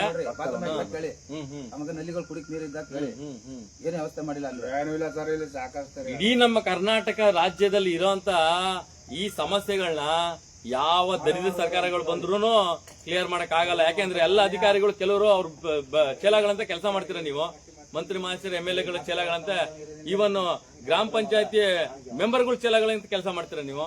ಈ ತರ ಪರಿಸ್ಥಿತಿಗಳು ಯಾರು ನೋಡ್ತೀರಾ ಸರ್? ನಮ್ಮ ಜೀವನ ಸಾಕೋದ ಕಷ್ಟ ಅದ. 12-13 ಸಾವಿರ ಸಂಬಳನ ಕೊಡಲ್ಲ. ಹೇಳಿದ್ರೆ ಅಷ್ಟೇ ಆಯ್ತು, 12-13 ಸಾವಿರ, 10 ರೂಪಾಯಿ 20 ಪೈಸೆ ಕೊಡ್ತಾರೆ. ಅದ್ರಲ್ಲಿ ESI ₹1 20 ಪೈಸೆ ಇಡ್ತಾರೆ. 9 ರೂಪಾಯಿ 50 ಪೈಸೆ ಕೊಡ್ತಾರೆ. ಅದ್ರಲ್ಲಿ ನಮ್ದು ನಮ್ಗೆ ₹4 20 ಪೈಸೆ ಕೊಡಲ್ಲ ಅವ್ರ ಸರ್ಕಾರದಿಂದ. ಆಲ್ರೆಡಿ ಬೀಳ್ತಾ ಇದೆ ಒಂದ್ ಮೂಟೆಗೆ 9 ರೂಪಾಯಿ 50 ಪೈಸೆ, ₹1 30 ಪೈಸೆ ಅಲ್ಲಿ ಕಟ್ಟಾಯ್ತು ಸರ್. ESI PF ಇದೆಲ್ಲ ಕಟ್ಟಾಯ್ತು. ಅದ್ರಲ್ಲಿ 13,000 ಕ್ವಿಂಟಾಲ್ ಬಂದ್ರು ಅದ್ರಲ್ಲಿ ಆಫ್ ಬರ್ಬೇಕಲ್ಲ, ಆಫಲ್ಲೂ ಬರ್ತಾ ಇಲ್ಲ ಕರೆಕ್ಟ್ ಆಗಿ. ಯಾಕೆ ಅದ್ ಕೇಳ್ದಕ್ಕೆ ನೀವು ಚೆಕ್ ಮಾಡ್ಕೊಳ್ಳಿ ಅಂತಾರೆ. ಯಾರನ್ನ ಚೆಕ್ ಮಾಡ್ಬೇಕಂತೆ? ಈಗ ಅಲ್ಲಿ ಆಫ್ ಮುಖ್ಯಮಂತ್ರಿ ಹತ್ರ ಹೋಗ್ಬೇಕಾದ್ರೆ ಅವ್ರು ಏನ್ ಹೇಳ್ತಾರೆ, ಪ್ರೈವೇಟ್ ಸೆಂಟರ್ ಹೋಗಿ ಚೆಕ್ ಮಾಡ್ಕೊಳ್ಳಿ ಅಂತಾರೆ. ಅಮೌಂಟ್ ಈಗ ಎಷ್ಟು ಬಂದಿದೆ, ಒಬ್ಬರಿಗೆ ಒಂದು 90 ಚಿಲ್ಲರೆ ಇದೆ. ನಾವು ಸ್ವಲ್ಪ ಅದ್ರಲ್ಲಿ ಹಣ ಪಡ್ಕೊಂಡಿದೀವಿ. ಅದ್ರಲ್ಲಿ ಅರ್ಧ ಬಂದ್ರು 3 ಚಿಲ್ಲರೆ ಬರ್ಬೇಕು 13,000 ಕ್ವಿಂಟಲ್ಗೆ. ಅವ್ರು ಹಾಕಿದ್ರೆ ಒಟ್ಟಿ ಹಾಕಿದ್ರೆ ಕೇಸ್ ಹಾಕಿದ್ರೆ ಒಂದ್ ವರ್ಷಕ್ಕೆ 6 ಲಕ್ಷ. ಸರ್ಕಾರದಿಂದ ₹1 20 ಪೈಸೆ ಹಾಕ್ಬೇಕು. ನಮ್ದು ₹1 ರೂಪಾಯಿ 30 ಪೈಸೆ ಇಟ್ಕೊತಾರೆ. ₹2 ರೂಪಾಯಿ 50 ಪೈಸೆ ಅಲ್ವಾ ಸರ್? ನಮ್ ದುಡ್ಡು ಹಾಕ್ತಾ ಇದಾರೆ. ಒಂದ್ ಸೈಡ್ ನಮ್ ದುಡ್ಡು ಇಟ್ಕೊತಾವ್ರ, ಸರ್ಕಾರದಿಂದ ಬರ್ತಾ ಅದನ್ನು ಮಾತ್ರ ₹1 ರೂಪಾಯಿನೂ ಆಗ್ತಿಲ್ಲ. ಕಾಂಟ್ರಾಕ್ಟರ್ ಕಡೆಯಿಂದ ಬರ್ತಾಯಿಲ್ಲ. ಗೌರ್ಮೆಂಟ್ ಆಗ್ತಲ್ಲ, PF ದುಡ್ಡು ಮಾತ್ರ ₹1 ರೂಪಾಯಿ ಆಗ್ತಿಲ್ಲ ಸರ್. ನಮ್ ದುಡ್ಡು ಏನ್ ಇಟ್ಕೊತಾರ ಆ ದುಡ್ಡು ಮಾತ್ರ ಬರ್ತೈತ. ಕೇಳಿದ್ರ ನೋಡಪ್ಪ, ಸರ್ಕಾರ ಆಫೀಸರ್ಗಳು ಈ ಆಫೀಸರ್ ಕೇಳಿದ್ರ ಆಫೀಸರ್ಗಳು ಸಮಾಜ ಕಲ್ಯಾಣ ಇಲಾಖೆ ಏನ್ರಿ ಮಾಡ್ತೀರಾ ನೀವು? ಯಾರು ಕೇಳ್ಬಾರ? ತಾಲೂಕು ಸಮಾಜ ಕಲ್ಯಾಣ ಇಲಾಖೆ, ಜಿಲ್ಲಾ ಸಮಾಜ ಕಲ್ಯಾಣ ಇಲಾಖೆ, DC ಪಕ್ಕದಲ್ಲಿ ನಾಟಕ ಕಚೇರಿ ಐತ. ಅವ್ರಿಗೆ ಹೋಗಿ ತಿಳಿಸಿದ್ವಿ, ಅವ್ರು ಸ್ಪಂದಿಸ್ತಾರೆ. ಪಕ್ಕದಲ್ಲಿ ಉಪನಾಡ ಕಚೇರಿ ಇದೆ, ರೂಪಾ ಮೇಡಮ್ ಅವರು ಇನ್ಚಾರ್ಜ್ ತಗೊಂಡಿದ್ದಾರೆ. ಅವ್ರು ಬಂದು ನಿಮ್ಗೆ ಏನ್ ಬೈತಾಯ್ತು, ನಿಮ್ಗೆ ಏನ್ ಗೊತ್ತಾ, ಸಾರ್ವಜನಿಕ ಹಿತಾಸಕ್ತಿ ಇಲ್ಲ ನಿಮ್ ಯೋಗ್ಯತೆಗೆ. ನಿಮ್ ಸಾರ್ವಜನಿಕ ಹಿತಾಸಕ್ತಿ ಇಲ್ಲ ನಿಮ್ ಯೋಗ್ಯತೆಗೆ. ನೀವೇನಿದ್ರು ಯಾವ ರಾಜಕೀಯ ಪಕ್ಷಗಳು ಬರ್ತಾರೋ ಅವ್ರಿಗೆ ಕೆಲವರು ಅಧಿಕಾರಿಗಳು ಬಗೆ ಹಿಡ್ಕೊಂಡು ನಿಂತಿದೆ ಅಷ್ಟೇ. ಕೆಲವು PWR ಟೆಂಡರ್ ಕೊಡ್ತಾರೆ ಅಂತ, ಇಲ್ಲ ಇನ್ನೊಂದು ಇಲಾಖೆ ಆದ್ರೆ ಇನ್ನೊಂದು ಆಗುತ್ತೆ ಅಂತ. ಇದು ನಿಮ್ ಮನೆ ಬರ. ನಿಮ್ ಯೋಗ್ಯತೆಗೆ ಅಧಿಕಾರಿಗಳು ನೀವು ಕರೆಕ್ಟಾಗಿ ಕೆಲಸ ಮಾಡಿದ್ರೆ ಜನಪ್ರತಿನಿಧಿಗಳಿಗೆ ಒಳ್ಳೆ ಹೆಸರು ಬರುತ್ತೆ ಅಂತ ಯಾವತ್ತೂ ಇದು ಕತೆ ಆಗಿರುವಂತದ್ದು. ಇದು ಕೇವಲ ಬನ್ನೂರಲ್ಲ, ಏನೋ ಒಂದ್ 20-25 ಸಾವಿರ ರೂಪಾಯಿ ಸಂಬಳ ಕೊಟ್ಬಿಡಿ, ಎಲ್ಲೂ ಹೋಗಲ್ಲ, ನಾವು ಇಲ್ಲ ಕೂತಿ. ಅಲ್ಲ, ನಮ್ ಇದು ಕತೆ ಏನಾಗಿರೋದು, ನಾವು ಅದನ್ನೂ ಕೊಡಲ್ಲ ಸರ್. ಕತೆ 12-13 ಸಾವಿರ ರೂಪಾಯಿ ಸಂಬಳ ತಕೊಂಡ್ ಜೀವನ ಹೆಂಗ್ ಮಾಡೋದು ಹೆಂಗ ಸರ್? ನಮ್ಗೆ ಹೆಂಗ ಸರ್ ಮಾಡೋದು? ಅಲ್ಲ ರೀ, ಕೆಲಸ ಮಾಡ್ತಾರೆ ನಿಮ್ ಯೋಗ್ಯತೆಗೆ. ಅದು ಮಾಡಕ್ಕಾಗಲ್ಲ ಅಂದ್ರೆ ನೀವ್ ಯಾಕ್ರಿ ಇದ್ದೀರ ಅಧಿಕಾರಿಗಳು ನೀವು? ನಿಮ್ 12,000 ಯೋಗ್ಯತೆಗೆ ತಗೊಂಡು ಜೀವನ ಮಾಡೋಕತ್ತೆ ಸರ್. ಅದು ಗೆದ್ರ ಬಂದ್ರು ಮಾತ್ರ ಒಂದಿನ ಯಾವ್ದೋ ಕಷ್ಟ ಗೊತ್ತು ಅಂದ್ರೆ ರಜಾ ಆಗ್ತಂದ್ರ ಅವ್ರು ಇಲ್ಲ ದುಡ್ಡು ಇಲ್ಲ. ಒಬ್ರು ಇವರು ಕಷ್ಟ ಆದಂತ ನೀರು ಒಂದ್ ಸಾವು ನೋವು ಹೋಯ್ತಾರೆ ಅವತ್ತು ದುಡ್ಡು ಇಲ್ಲ ಇವ್ರಿಗೆ ಅದ್ರ ಕಟ್ಟಾಗೋಯ್ತು ದುಡ್ಡು. ಇನ್ ಬರೋದು ಅವ್ರಿಗೆ ಕೇಳಿಸ್ಕೊಳ್ರಿ, ಕೆಲವೊಂದು ಕಾರ್ಮಿಕ ಸಂಘಟನೆಗಳು ಏನ್ ಕಾಲರ್ ಹಾಕೊಂಡು ಐಡಿಗಳು ಹಾಕೊಂಡು ತಿರುಗ್ತಿರಲ್ಲ, ನಾವ್ ಮಾಡೋ ಕೆಲಸನೂ ಮಾಡಲ್ಲ. ಒಂದೇ ಒಂದ್ ಲೈವ್ ಮಾಡಿ ತೋರಿಸಿ ನೀವು ಕಾರ್ಮಿಕರ ಸಂಘಟನೆಗಳು ಕೆಲವೊಂದು ಈ ತರ ಸಮಸ್ಯೆಗಳನ್ನ ತೋರಿಸ್ತೀರಾ? ನೀವು ತೋರಿಸಲ್ಲ, ಯಾಕೆಂದ್ರೆ ನೀವು ಕೂಡ ಕೆಲವೊಂದು ರಾಜಕೀಯ ಬಣ್ಣಗಳು ಬೆಳಿಬೇಕಲ್ಲ. ಎಷ್ಟೋ ಸಾರಿ ಸಹ ಹ್ಮ್ ಗಾಡಿ ಬರ್ತಾ ಇದೆ, ಹ್ಮ್ ಬರ್ತಾ ಇದೆ, 2 ದಿನ ಬರ್ಲಿಲ್ಲ, ಅಯ್ಯೋ 2 ದಿನ ಬರ್ಲಿಲ್ಲ. ಊಟ, ತಿಂಡಿ, ನಾನು ಹಾಲು ಇಲ್ಲೇ ಮನ್ಗಿದೆ. ಹಾಗೇನ್ ಮಾಡಿದ್ರು 3ನೇ ದಿನ ಗಾಡಿ ಬಂತು ಸಾಯಂಕಾಲ. ಅದನ್ನು ಸುಧಾ ನಮ್ ರೈತರು ಎಷ್ಟು ಗಂಟೆಗೆ ಬಂತು? ಸಾಯಂಕಾಲ ಬಂತು. ನಾನ್ ನೋಡ್ದೆ ಕೇಳಿಲ್ಲ ಗಾಡಿ ಕರ್ಸ್ಬಿಡ್ತಾರ ಗಾಡಿ ಅದ್ ಫೋನ್ ಮಾಡಿ ಹೇಳ್ಬೇಕಣ್ಣ, ಗಾಡಿ ನಿನ್ನೆ ಮೊನ್ನೆ ಬರ್ಲಿಲ್ಲ ಸಂಸ್ಬೇಕಣ್ಣ, ಇಲ್ಲ ಸಾಯಂಕಾಲ ಕಳ್ಸಿದೀನಿ ಮಾಡಿ ಅಂದ್ರೆ ಸಮಾಧಾನ ಆಗೋದು. ನಮ್ಮ ಹುಡುಗರೆಲ್ಲ ಕಳ್ಸ್ಬಿಡಿದೆ ಔಸೈಡ್ ಗೌಡಪ್ಪ ನಾನು ಮಲಗಿದೆ. ಆ ಕಡೆಯಿಂದ ಆಡಾಳ್ ಕರ್ಕೊಂಡ್ ಬಂದ, ನಮ್ ಕಡೆ ಆಳುಗಳೆಲ್ಲ ರಜಾ ಮಾಡಿದಾರೆ, ನೀವು ಬನ್ನಿ 6 ರೂಪಾಯಿ ಮಾತಾಡ್ತಾ ಬಂದು ಬಿಆರ್ನವರು ಮುನಿಯಣ್ಣ ಬಿಹಾರ್ನವರು ಕೇಳಿಸ್ಕೊಳ್ರಿ, ನಿಮ್ ಯೋಗ್ಯತೆಗೆ ಕೇಳಿಸ್ಕೊಳ್ರಿ. ಆಧಾರ್ ಕಾರ್ಡ್, ರೇಷನ್ ಕಾರ್ಡ್ ಎಲ್ಲ ಕೊಟ್ಟು ಬಿಹಾರ್ನವ್ರಿಗೆ ನಮ್ ಕರ್ನಾಟಕ ಹಾಳು ಮಾಡ್ತಾರೆ ಹೇಳಿ ಸರ್. ಬಿಆರ್ನವ್ರು ಬಂದ್ರು, ನೀವು ಕೆಲಸ ಮಾಡ್ಬಿಡಿ ಅವ್ರು ಮಾಡ್ತಾರ ಬಿಡಿ ಅಂದ್ರು ಸರ್. 2 ದಿನ ಗಾಡಿ ಬರ್ಲಿಲ್ಲ, ಕಾಯ್ಕ ಕೂತಿದೆ ಇಲ್ಲಿ. 2 ದಿನ ಕಾಯ್ಕ ಕೂತಿದ, ಗಾಡಿ ಬರ್ಲಿಲ್ಲ. ನಮ್ ಕೂಲಿ ಕೊಡೋರು ಸರ್. ಈಗ 2 ದಿನ ಇಲ್ಲ ಕೂತಿವಿ, ಬೆಳಗ್ಗೆ ಸಾಯಂಕಾಲ ಗಂಟ ಕೂಲಿ ಕೇಳಿದ್ರ ಅದು ನಾವೇನ್ ಮಾಡಕ್ಕಲ್ಲ, ಗಾಡಿ ಹಂಗಾಗಿತ್ತು ಹಿಂಗಾಗಿತ್ತು, ಗಾಡಿ ಲೋಡನಿಲ್ಲ ಅಂತ ಅಲ್ಲಿ ಏನ್ರಿ ಮಾಡ್ತೀರಾ? ಫುಡ್ ಆಫೀಸರ್ DCFC ಕೂತ್ಕೊಂಡು ಊಟದ ಕಾರ್ಡಲ್ಲಿ ಕೂತ್ಕೊಂಡು ಓಡಾಡ್ತೀರಾ? ಕೂಲಿ ಕೊಡೋರು ಸರ್. 2 ದಿನ ಬಾಳ್ಗೆಟ್ವಲ್ಲ, ಅದ್ ಕೇಳಿದ್ರ ನಮ್ಗೆ ನಾವೇನ್ ಮಾಡಕ್ಕಾಗಲ್ಲ. ಅದಕ್ಕೆ ನಾವ್ 2 ಟೈಮ್ ನಿಮ್ಗೆ ಕೆಲಸ ನಿಮ್ ಮಾಡ್ತೀವಿ. ರೂಲ್ಸ್ 5 ಗಂಟೆ ನಾವೇನ್ ಮಾಡ್ಬೋದು ಸರ್? 2 ಕೆಲಸ ಮಾಡೋಣ ನೋಡಿ. 25 ಜನ ಇದ್ರ ಒಂದ್ ಅರ್ಜಿ ಬರೀರಿ. ಯಾರ್ಯಾರು ಯೋಗ್ಯತೆ ಇಲ್ಲ ನಿಮ್ಗೆ ಸಹಾಯ ಮಾಡಕ್ಕೆ ಅಧಿಕಾರಿಗಳಾಗ್ಲಿ, ನನ್ ಮಾತು ಕೇಳಿಸ್ಕೊಳ್ಳಿ ಮೊದ್ಲು. ಯಾರ್ಯಾರು ನಿಮ್ಗೆ ಸಹಾಯ ಮಾಡಕ್ ಯೋಗ್ಯತೆ ಇಲ್ಲದಂತ ಅಧಿಕಾರಿಗಳು, ಸಂಬಂಧಪಟ್ಟಂತ ಈ ಭಾಗದ ಜನಪ್ರತಿನಿಧಿಗಳಿಗೆ ಒಂದೊಂದು ಅರ್ಜಿ ಬರೀರಿ, ನಾನು ಹೇಳ್ಕೊಡ್ತೀನಿ. ಸರಿ ಸರ್, ಅವ್ರನ್ನ ರಿಸೈನ್ ಮಾಡಿ ಬೇರೆ ಕಡೆ ಡೆಪ್ಯುಟೇಷನ್ ಮಾಡ್ಸೋಣ. ಬೇಡ ನಮ್ಗೆ ಅಧಿಕಾರಿಗಳು. ಸರಿ ಸರ್. ನಿಮ್ ಕೈಲಿ ಶಕ್ತಿ ಇದೆ ರೀ, ನೀವು ಒಂದ್ 25 ಜನ ಸೈನ್ ಕೊಡಿ ನನ್ನ ಕೈಲಿ, ಆಯ್ತಾ? ಅವ್ರನ್ನ ವಜಾ ಮಾಡಿಸ್ಬಿಡೋಣ, ವರ್ಗಾವಣೆ ಮಾಡ್ಸೋಣ. ವಜಾ ಮಾಡಿಸೋದು ಬೇಡ, ವರ್ಗಾವಣೆ ಮಾಡ್ಸೋಣ. ಹೊರಗಡೆ ನಿಮ್ಗೆ ಯೋಗ್ಯತೆ ಇಲ್ವಾ ಸಂಬಂಧಪಟ್ಟಂತ ಅಧಿಕಾರಿಗಳು ಕೆಲಸ ಮಾಡಕ್ಕೆ? ಹೋಗಿ ವರ್ಗಾವಣೆ ಮಾಡ್ಕೊಂಡು ಹೋಗಿ ಹೊರಗಡೆ.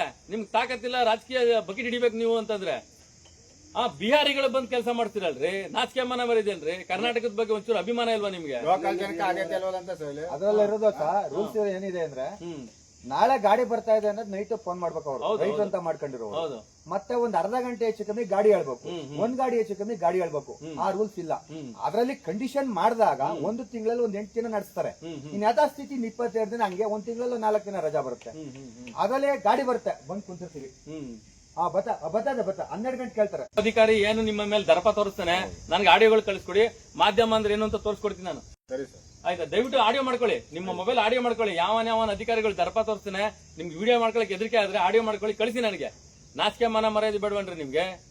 ಕೆಲವೊಂದು ಸಂಘಟನೆಗಳು ನಾವು ಬಂದು ಕೇಳ್ತಿಲ್ವಲ್ರಿ, ಸುಮ್ಮನೆ ಅವ್ರ ಮೂಲಭೂತ ವಿಚಾರಗಳನ್ನ ಕೇಳಕ್ ಬಂದಾಗ ಇಡೀ ರಾಜ್ಯನೇ ಬೆಚ್ಚ ಬಿಡುವಂತ ಕೆಲಸಗಳು ಆಗ್ತಾ ಇದೆಯಲ್ರಿ ಇಲ್ಲಿ ಕಾರ್ಮಿಕರಿಗೆ. ನಮ್ಗ ಇಲ್ಲಿ ಅವ್ರೆಲ್ಲ ಕೆಲಸ ಮಾಡ್ತೀವಿ, ಬೆಳಗಾದಿಂದ ಸಾಯಂಕಾಲ ಗಂಟೆ 5 ಗಂಟೆ ಇರ್ತೀವಿ. ಅವ್ರು ಏನ್ ಕಾನೂನು ಹೇಳ್ತಾರೆ ಇರ್ತೀವಿ.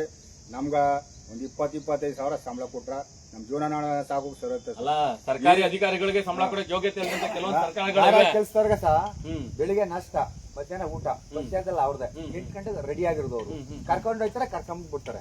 ಅವ್ರಿಗೆ ಎಷ್ಟು ಗೊತ್ತಾ ಸರ್? ಈಗ ಬೆಳಿಗ್ಗೆ ನಾಷ್ಟ, ಮಧ್ಯಾಹ್ನ ಊಟ ಅವ್ರೇ 1,000 ರೂಪಾಯಿ ಸಂಬಳ, 700 ರೂಪಾಯಿ ಕೂಲಿ ಕೊಡ್ತಾರೆ. ಯಾರಿಗೆ? ಆ ಗಾಡಿ ಆಳುಗಳಿಗೆ, ಹೆಲ್ಪರ್ಗಳಿಗೆ. ನಾವೊಬ್ಬ ಲೋಡ್ರಸ್ ಆಗಿ ತಿಂಗಳಿಗೆ 30,000 ರೂಪಾಯಿ ಸಂಬಳ ಬೀಳುತ್ತೆ ಅವ್ರಿಗೆ. ನಾವಿಲ್ಲಿ ಬೆಳಗ್ಗೆಯಿಂದ ಸಾಯಂಕಾಲ ಕಾಯ್ಕ ಕೂತಿದ್ವು ಆದ್ರೆ ಒಂದ್ 400 ರೂಪಾಯಿ 500 ರೂಪಾಯಿ 400 ರೂಪಾಯಿ 500 ರೂಪಾಯಿ ತಗೋದ್ರೆ ಏನ್ ಸಾರ್ ಮಾಡುವ? ಅದೇನು 1 ದಿನ 2 ದಿನ ಬರ್ಲಿಲ್ಲ ಅಂದ್ರೆ ಕೆಲಸ ಇಲ್ಲ ಸರ್. ಅದಲ್ಲೇ ಹೋದ್ಸರಿ ಕಳತನ ಆದಾಗ ನಿಮ್ಮೇಲೆಲ್ಲ ಗುಮಾನಿ, ಇವ್ರು ಮಾಡೋ ಕಂತಿ ಕೆಲ್ಸಗಳಿಗೆ ನಿಮ್ಮೇಲೆ ಗುಮಾನಿ. ನಿಮ್ ಯೋಗ್ಯತೆಗಳ ಗೊತ್ತಿರೋಂತ ಅಧಿಕಾರಿಗಳು, ನಿಮ್ ಯೋಗ್ಯತೆ ನಿಮ್ಗೆ ಗೊತ್ತಿರುತ್ತೆ.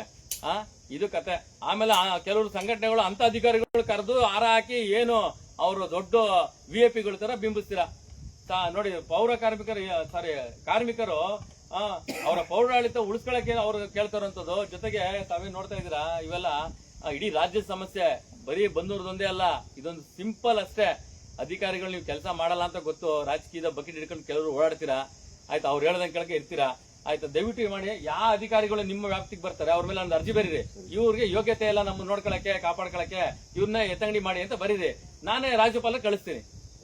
ಸರಿ ಅಲ್ವೇ? ಇದು ಗೊತ್ತಿಲ್ಲ ಜನಗಳಿಗೆ. ನಿಮ್ ಜನಶಕ್ತಿ ಕಂಡ್ರೆ ನೀವು 25 ಜನ ಸೈನ್ ಕೊಟ್ರೆ ಯಾವ ಅಧಿಕಾರಿ ಇರಂಗಿಲ್ಲ. ಅದು ರಕ್ಷಣಾ ಇಲಾಖೆ ಆಗಿರ್ಬೋದು, ರಕ್ಷಣಾ ಇಲಾಖೆ ಆಗಿರ್ಬೋದು, ಬೇರೆ ಯಾವ್ದನ ನೀರಾವರಿ ಡಿಪಾರ್ಟ್ಮೆಂಟ್ ಆಗಿರ್ಬೋದು, ಕಂದಾಯ ಇಲಾಖೆ ಆಗಿರ್ಬೋದು, ಪಕ್ಕದಲ್ಲೇ ಕಂದಾಯ ಇಲಾಖೆ ಇಟ್ಕೊಂಡು ಈ ಕಾರ್ಮಿಕರ ಸಮಸ್ಯೆ ಕೇಳಿದಂತ ತಹಸೀಲ್ದಾರ್ಗಳು ನೀವು ಇದೀರಲ್ಲ. ಮಾದಪ್ಪ ಅವ್ರಿಗೂ ತಿಳಿಸ್ತೇವೆ ನಾವು. ಇದು ಈ ಕಾರ್ಮಿಕರು ಒಂದ್ ಸ್ವಲ್ಪ ಬೆಂಬಲ ಕೊಟ್ಟು ಸಹಕರಿಸ್ಬೇಕು ನೀವು. ಅಲ್ಲ, ನೆಕ್ಸ್ಟ್ ಜಿಲ್ಲಾ ಪಂಚಾಯತಿ ಎಲೆಕ್ಷನ್ ಬರ್ತಾ ಇದ್ದಾರೆ. ಜಿಲ್ಲಾ ಪಂಚಾಯತಿ ಎಲೆಕ್ಷನ್ ಬರ್ತಾ ಇದ್ದಾರೆ, ನಮ್ಗೆ ಸಹಕರಿಸಬೇಕು ಅಂತ ನಿಮ್ಮ ವಿಶ್ವಾಸ ಸಚಿವರಾದ ಮಾದಪ್ಪ ಅವ್ರಿಗೂ ನಾವು ನಾನು ಯಾವತ್ತು ಹೇಳ್ತೇನೆ, ಅಧಿಕಾರಿಗಳು ನೀವು ಕೆಲಸ ಮಾಡ್ರಿ. ನೀವ್ ಯಾರು ಟೆಂಡರ್ ತಗೊಂಡ್ರೆ ಹೊರಟ ಕರೆಕ್ಟಾಗಿ ಕೆಲಸ ಮಾಡಿ. ಜನಪ್ರತಿನಿಧಿಗಳು ಹೊಗಳ್ತಾರೆ, ಇಲ್ಲ ಅಂದ್ರೆ ಈ ತರ ಕೇಳ್ತಾರೆ ಜನಪ್ರತಿನಿಧಿಗಳನ್ನ. ಇದು ಕತೆ ಆಗಿರೋದು. ಬರೀ ಇದು ಎಪಿಎಂಸಿ ಕತೆ, ಇದೊಂದು ಸಣ್ಣ ಕತೆ. ದೊಡ್ಡದಾಗಿ ಇವತ್ತು ಇಡೀ ರಾಜ್ಯನ ಬೆಚ್ಚಿಬಿಡುವಂತದ್ದು ಕತೆ ಎಪಿಎಂಸಿದು. ಆಲ್ ಓವರ್ ಕರ್ನಾಟಕ ಇರುವಂತ ಮೂಲಭೂತ ವ್ಯವಸ್ಥೆಗಳು ಕಾರ್ಮಿಕರ ಕತೆ. ಕಾರ್ಮಿಕರಿಗೆ ಸಂಘ ಮಾಡ್ಕೊಂಡು ಕೆಲವರು ಕಾರ್ಮಿಕರದು ಹೆಸರು ಹೇಳ್ಕೊಂಡು ಕಳೆ ಸರಿ ಕೂಡ ಒಂದು ಸುದ್ದಿ ಮಾಡಿದ ಮೈಸೂರಿನಲ್ಲಿ ಅವ್ರು ಹೋರಾಟ ಮಾಡಿ ಒಂದ್ ತಿಂಗಳಾದ್ರೂ ಕೂಡ ಅವ್ರಿಗೇನು ನ್ಯಾಯ ಸಿಗ್ತಾನೋ ಗೊತ್ತಿಲ್ಲ. ಅಟ್ಲೀಸ್ಟ್ ಮಾಧ್ಯಮದವ್ರು ಕೆಲವರು ಹೋಗಿದ ಸಾ ಬೆಂಗಳೂರು ಗಂಟ ಹೋಗಿ ಅಲ್ಲೇ 2 ದಿನ ಹೋರಾಟ ಮಾಡ್ದು. ಅದಕ್ಕೆ ಎಷ್ಟು ಕೊಟ್ರು ಸಾ? 50 ಪೈಸಾ ಕೊಟ್ರು ಸರ್. 50 ಪೈಸಾ ಎಷ್ಟು ದಿನ ಹೋರಾಡ್ದ ಗೊತ್ತ? 50 ಪೈಸಾ ಕೊಡ್ತ 50 ಪೈಸಾ ಜಾಸ್ತಿ ಮಾಡ್ದ ಸರ್. 1 ರೂಪಾಯಿ ನೋಡಿ, ಒಂದು ಮೂಟೆ ಹೊರೋದಕ್ಕೆ ನೋಡಿ. ಒಬ್ರು ರೈತರು ಇವ್ರಿಗೆ ಕಮ್ಮಿ ಇಲ್ಲ. ನೀವು ಯಾವ ಊರವರು? ಎಷ್ಟು ಜಮೀನು ಇದೆ ಸರ್ ನಿಮ್ಗೆ? ಜಮೀನ್ ಇಲ್ಲ ಸರ್, ನಮ್ಗೆ ಜಮೀನ್ ಇಲ್ಲ ಸರ್. ನೋಡಿ, ನನ್ಗೆ ಏನಕ್ಕೆ ಮನೆ ಇಲ್ಲ ಅನ್ನಲ್ಲ ಸರ್. ಮೂಲಭೂತವಾಗಿ ಇವರು ರೈತರು. ಅವರ ಕಷ್ಟ ಸುಖಗಳನ್ನ ಕೇಳಿದಂತ ಕಾರ್ಮಿಕರ ಸಂಘಟನೆಗಳು, ಅಧಿಕಾರಿಗಳು, ನೀವೆಲ್ಲ ಯಾವ ಪುರುಷಾರ್ಥಕ್ಕಿದ್ದೀರೋ ಗೊತ್ತಿಲ್ಲ. ಅಟ್ಲೀಸ್ಟ್ ಒಂದ್ ಸುದ್ದಿ ಮಾಡುವಂತ ಗೋಜಿಗೆ ಹೋಗ್ದಿರಂತ ಕೆಲವೊಂದು ಮಾಧ್ಯಮಗಳು, ನಾನ್ ಸುದ್ದಿ ಮಾಡ್ಕೊಂಡ್ರೆ ಕೆಲವರೆಲ್ಲ ಉರ್ಕೊಳ್ಳೋಂತ ಕೆಲವರು ರಾಜಕೀಯ ಛೇಲಾಗಳು. ಕೇಳಿಸ್ಕೊಳ್ರಿ ಸರ್. ಈಗ ನಾನೊಂದು ಮಾತು ಹೇಳ್ತೀನಿ, ಸುಮ್ಮನೆ ಇವೆಲ್ಲ ಮಾತ್ಬೇಡ. ನಮ್ಗೆ ಬೇಕಾಗೋದೇನು ಅದ್ ಕೇಳ್ಕತ್ತೀವಿ. ಈಗ ನಮ್ಗೆ ಒಂದು ಕುಡಿಕ ನೀರ್ ಬೇಕು, ನಲ್ಲಿ ಬೇಕು, ಬಾತ್ರೂಮ್ ಬೇಕು, ಒಂದು ಸ್ಟಾಫ್ ರೂಮ್ ಬೇಕು. ಒಂದು ರೂಮ್ ಕೊಟ್ರೆ ಬಟ್ಟೆ ಬಲಿಸ್ಕೊಂಡು ಸ್ನಾನ ಮಾಡ್ಕೊಂಡು ಊರ್ಗೆ ಹೋಗಿ ಸರಿ ಆಯ್ತದೆ. ನಾವು ಇದೇ ಕೊಳಕ ಬಟ್ಟಲ್ಲಿ ಹೋಗಿ ಇದ್ರಲ್ಲೇ ಬರ್ಬೇಕು. ಅದೇ ಕೇಳ್ಕೊತಾವಿ. ಇದು ಮಾತ್ರ ಹೇಳ್ತಿದ್ದೀನಿ. ಸದ್ಯಕ್ಕೆ ಬೇಕಾಗಿರೋದು ಅವ್ರೇನು ಕೊಡಲ್ಲ. ನಾವ್ ಹೇಳಿ ಸಾಕಾಯ್ತದ. ಈಗ ನನ್ನ ಮನೆಯಲ್ಲಿ ಮನೆ ಕೊಡ್ತಾರ, ಜಾಗ ಕೊಡ್ತಾರ, ಗೇವ್ರಿಗೆ ಏನಾದ್ರು ವ್ಯವಸ್ಥೆ ಮಾಡ್ತಾರ? ಏನು ಮಾಡಲ್ಲ. ಇವ್ರು ಸಂಬಳ ಜಾಸ್ತಿ ಮಾಡ್ತಾರ? ಮಾಡಲ್ಲ. ಮೂಟೆಗಿಂತ ಜಾಸ್ತಿ ಮಾಡ್ತಾರ? ಮಾಡಲ್ಲ. ಸುಮ್ಮನೆ ಎಷ್ಟು ಹೇಳಿದ್ರು ಅಷ್ಟೇ. ಈಗ ಕೇಳ್ಕತ್ತಾರ, ನಾಳೆ ಬಿಟ್ಟು ಕೆಲಸ ಮಾಡೋಣ. ನೀವು ಯಾವ ಅಧಿಕಾರಿಗಳಿಂದ ನಿಮ್ ಕೆಲಸ ಸಹಾಯ ಮಾಡಿದ್ರಂತ ನಿಮ್ ಪರವಾಗಿ ಕೆಲಸ ಮಾಡಿದ್ರು ನಾನೇ ಅರ್ಜಿ ಬರ್ತೀನಿ. ನೀವೆಲ್ಲ ಸೈನ್ ಹಾಕಿ ಒಂದು ಆಧಾರ್ ಕಾರ್ಡ್ ಸೈನ್ ಮಾಡ್ಕೊಡಿ. ಆಯ್ತಾ? ಕಳ್ಸೋಣ ರಾಜ್ಯಪಾಲರಿಗೆ. ಯಾವ ಬೇಡ ಅಧಿಕಾರಿಗಳು ನಮ್ಗೆ ಈ ನಮ್ ತಾಲೂಕಲ್ಲಿ ಇಂಥ ಅಧಿಕಾರಿಗಳು ಬೇಡ ಅಂತ ಕಳ್ಸೋಣ ಬಿಡಿ. ಅರ್ಜಿ ಬರ್ಕೊಡ್ತೀನಿ ನಾನೇ, ಹಾಕಿ ಸೈನ ಕಳ್ಸೋಣ. ಯಾವ ಅಧಿಕಾರಿಗಳು ಅವ್ರ ಕೆಲಸ ಮಾಡಕ್ ಯೋಗ್ಯ ಇಲ್ತಿರೋ ಅಧಿಕಾರಿಗಳು ತಾಲೂಕಲ್ಲಿ ಅವ್ರೆ, ಅವ್ರನ್ನ ಬೇರೆ ಕಡೆ ಡೆಪ್ಯುಟೇಷನ್ ಕಳ್ಸೋಣ. ಕ್ಯಾನಲ್ ತಗೊಂಡ್ಬಂದು ನೀರ್ ಮಡಿಕೊಂಡಿದ್ವಿ. ಆ ಕ್ಯಾನ್ ನೋಡಿ, ಅಲ್ಲಿ ನೋಡಿ, ಕ್ಯಾನಲ್ ತಗೊಂಡ್ಬಂದು ನೀರ್ ಮಡಿಕೊಂಡಿರ್ತೀವಿ. ಕಾಯಿನಲ್ಲಿ ಕ್ಯಾನಲ್ಲಿ ನೀರ್ ಮಡಿಕೊಂಡು ಈಗ ಅದು ಕುಡ್ಕೊಂಡು ತೀರೈತೆ ಪುನಃ ಹೋಗಿ ಕಳಿಸ್ಬೇಕು. ಕುಡಿಯಕ್ ನೀರಿಲ್ಲ. ಈ ರಣ ಬಿಸಿಲಲ್ಲಿ ಎಲ್ಲಿ ಸ್ನಾನ ಮಾಡಕ್ಕೂ ನೀರಿಲ್ಲ, ಕುಡಿಯಕ್ಕೂ ನೀರಿಲ್ಲ. ಈ ಕ್ಯಾನಲ್ ಹಿಡ್ಕೊಂಡು ತೀರೋಯ್ತ, ಈಗ ಮತ್ತೆ ತರಿಸ್ಬೇಕು. ನೋಡಿ, ಇದು ಕತೆ. ಈ ಬಂದೂರು ಎಪಿಎಂಸಿ ನೋಡಿ, ಆಯ್ತಾ? ನೋಡಿ, ಇಲ್ಲಿ ಬೋರ್ಡ್ ನೋಡ್ರಿ, ಎಪಿಎಂಸಿ ಬೋರ್ಡ್ ನೋಡ್ರಿ. ಇವ್ರು ಬೋರ್ಡ್ ನೆಟ್ಕೊಳಕ್ ಯೋಗ್ಯತೆ ಅಂತ ಅಧಿಕಾರಿಗಳು, ಜನಪ್ರತಿನಿಧಿಗಳು, ಟೆಂಡರ್ನವರು. ಇವ್ರಿಗೆ ಸರ್ಕಾರ ದುಡ್ಡು ಬೇಕು, ಸಾರ್ವಜನಿಕ ತೆರಿಗೆ ಹಣ ಬೇಕು. ಇವ್ರ ಯೋಗ್ಯತೆಗೆ ಒಂದು ಬೋರ್ಡ್ ನೆಟ್ಕೊಳಕ್ ಯೋಗ್ಯತೆ ಇಲ್ಲ.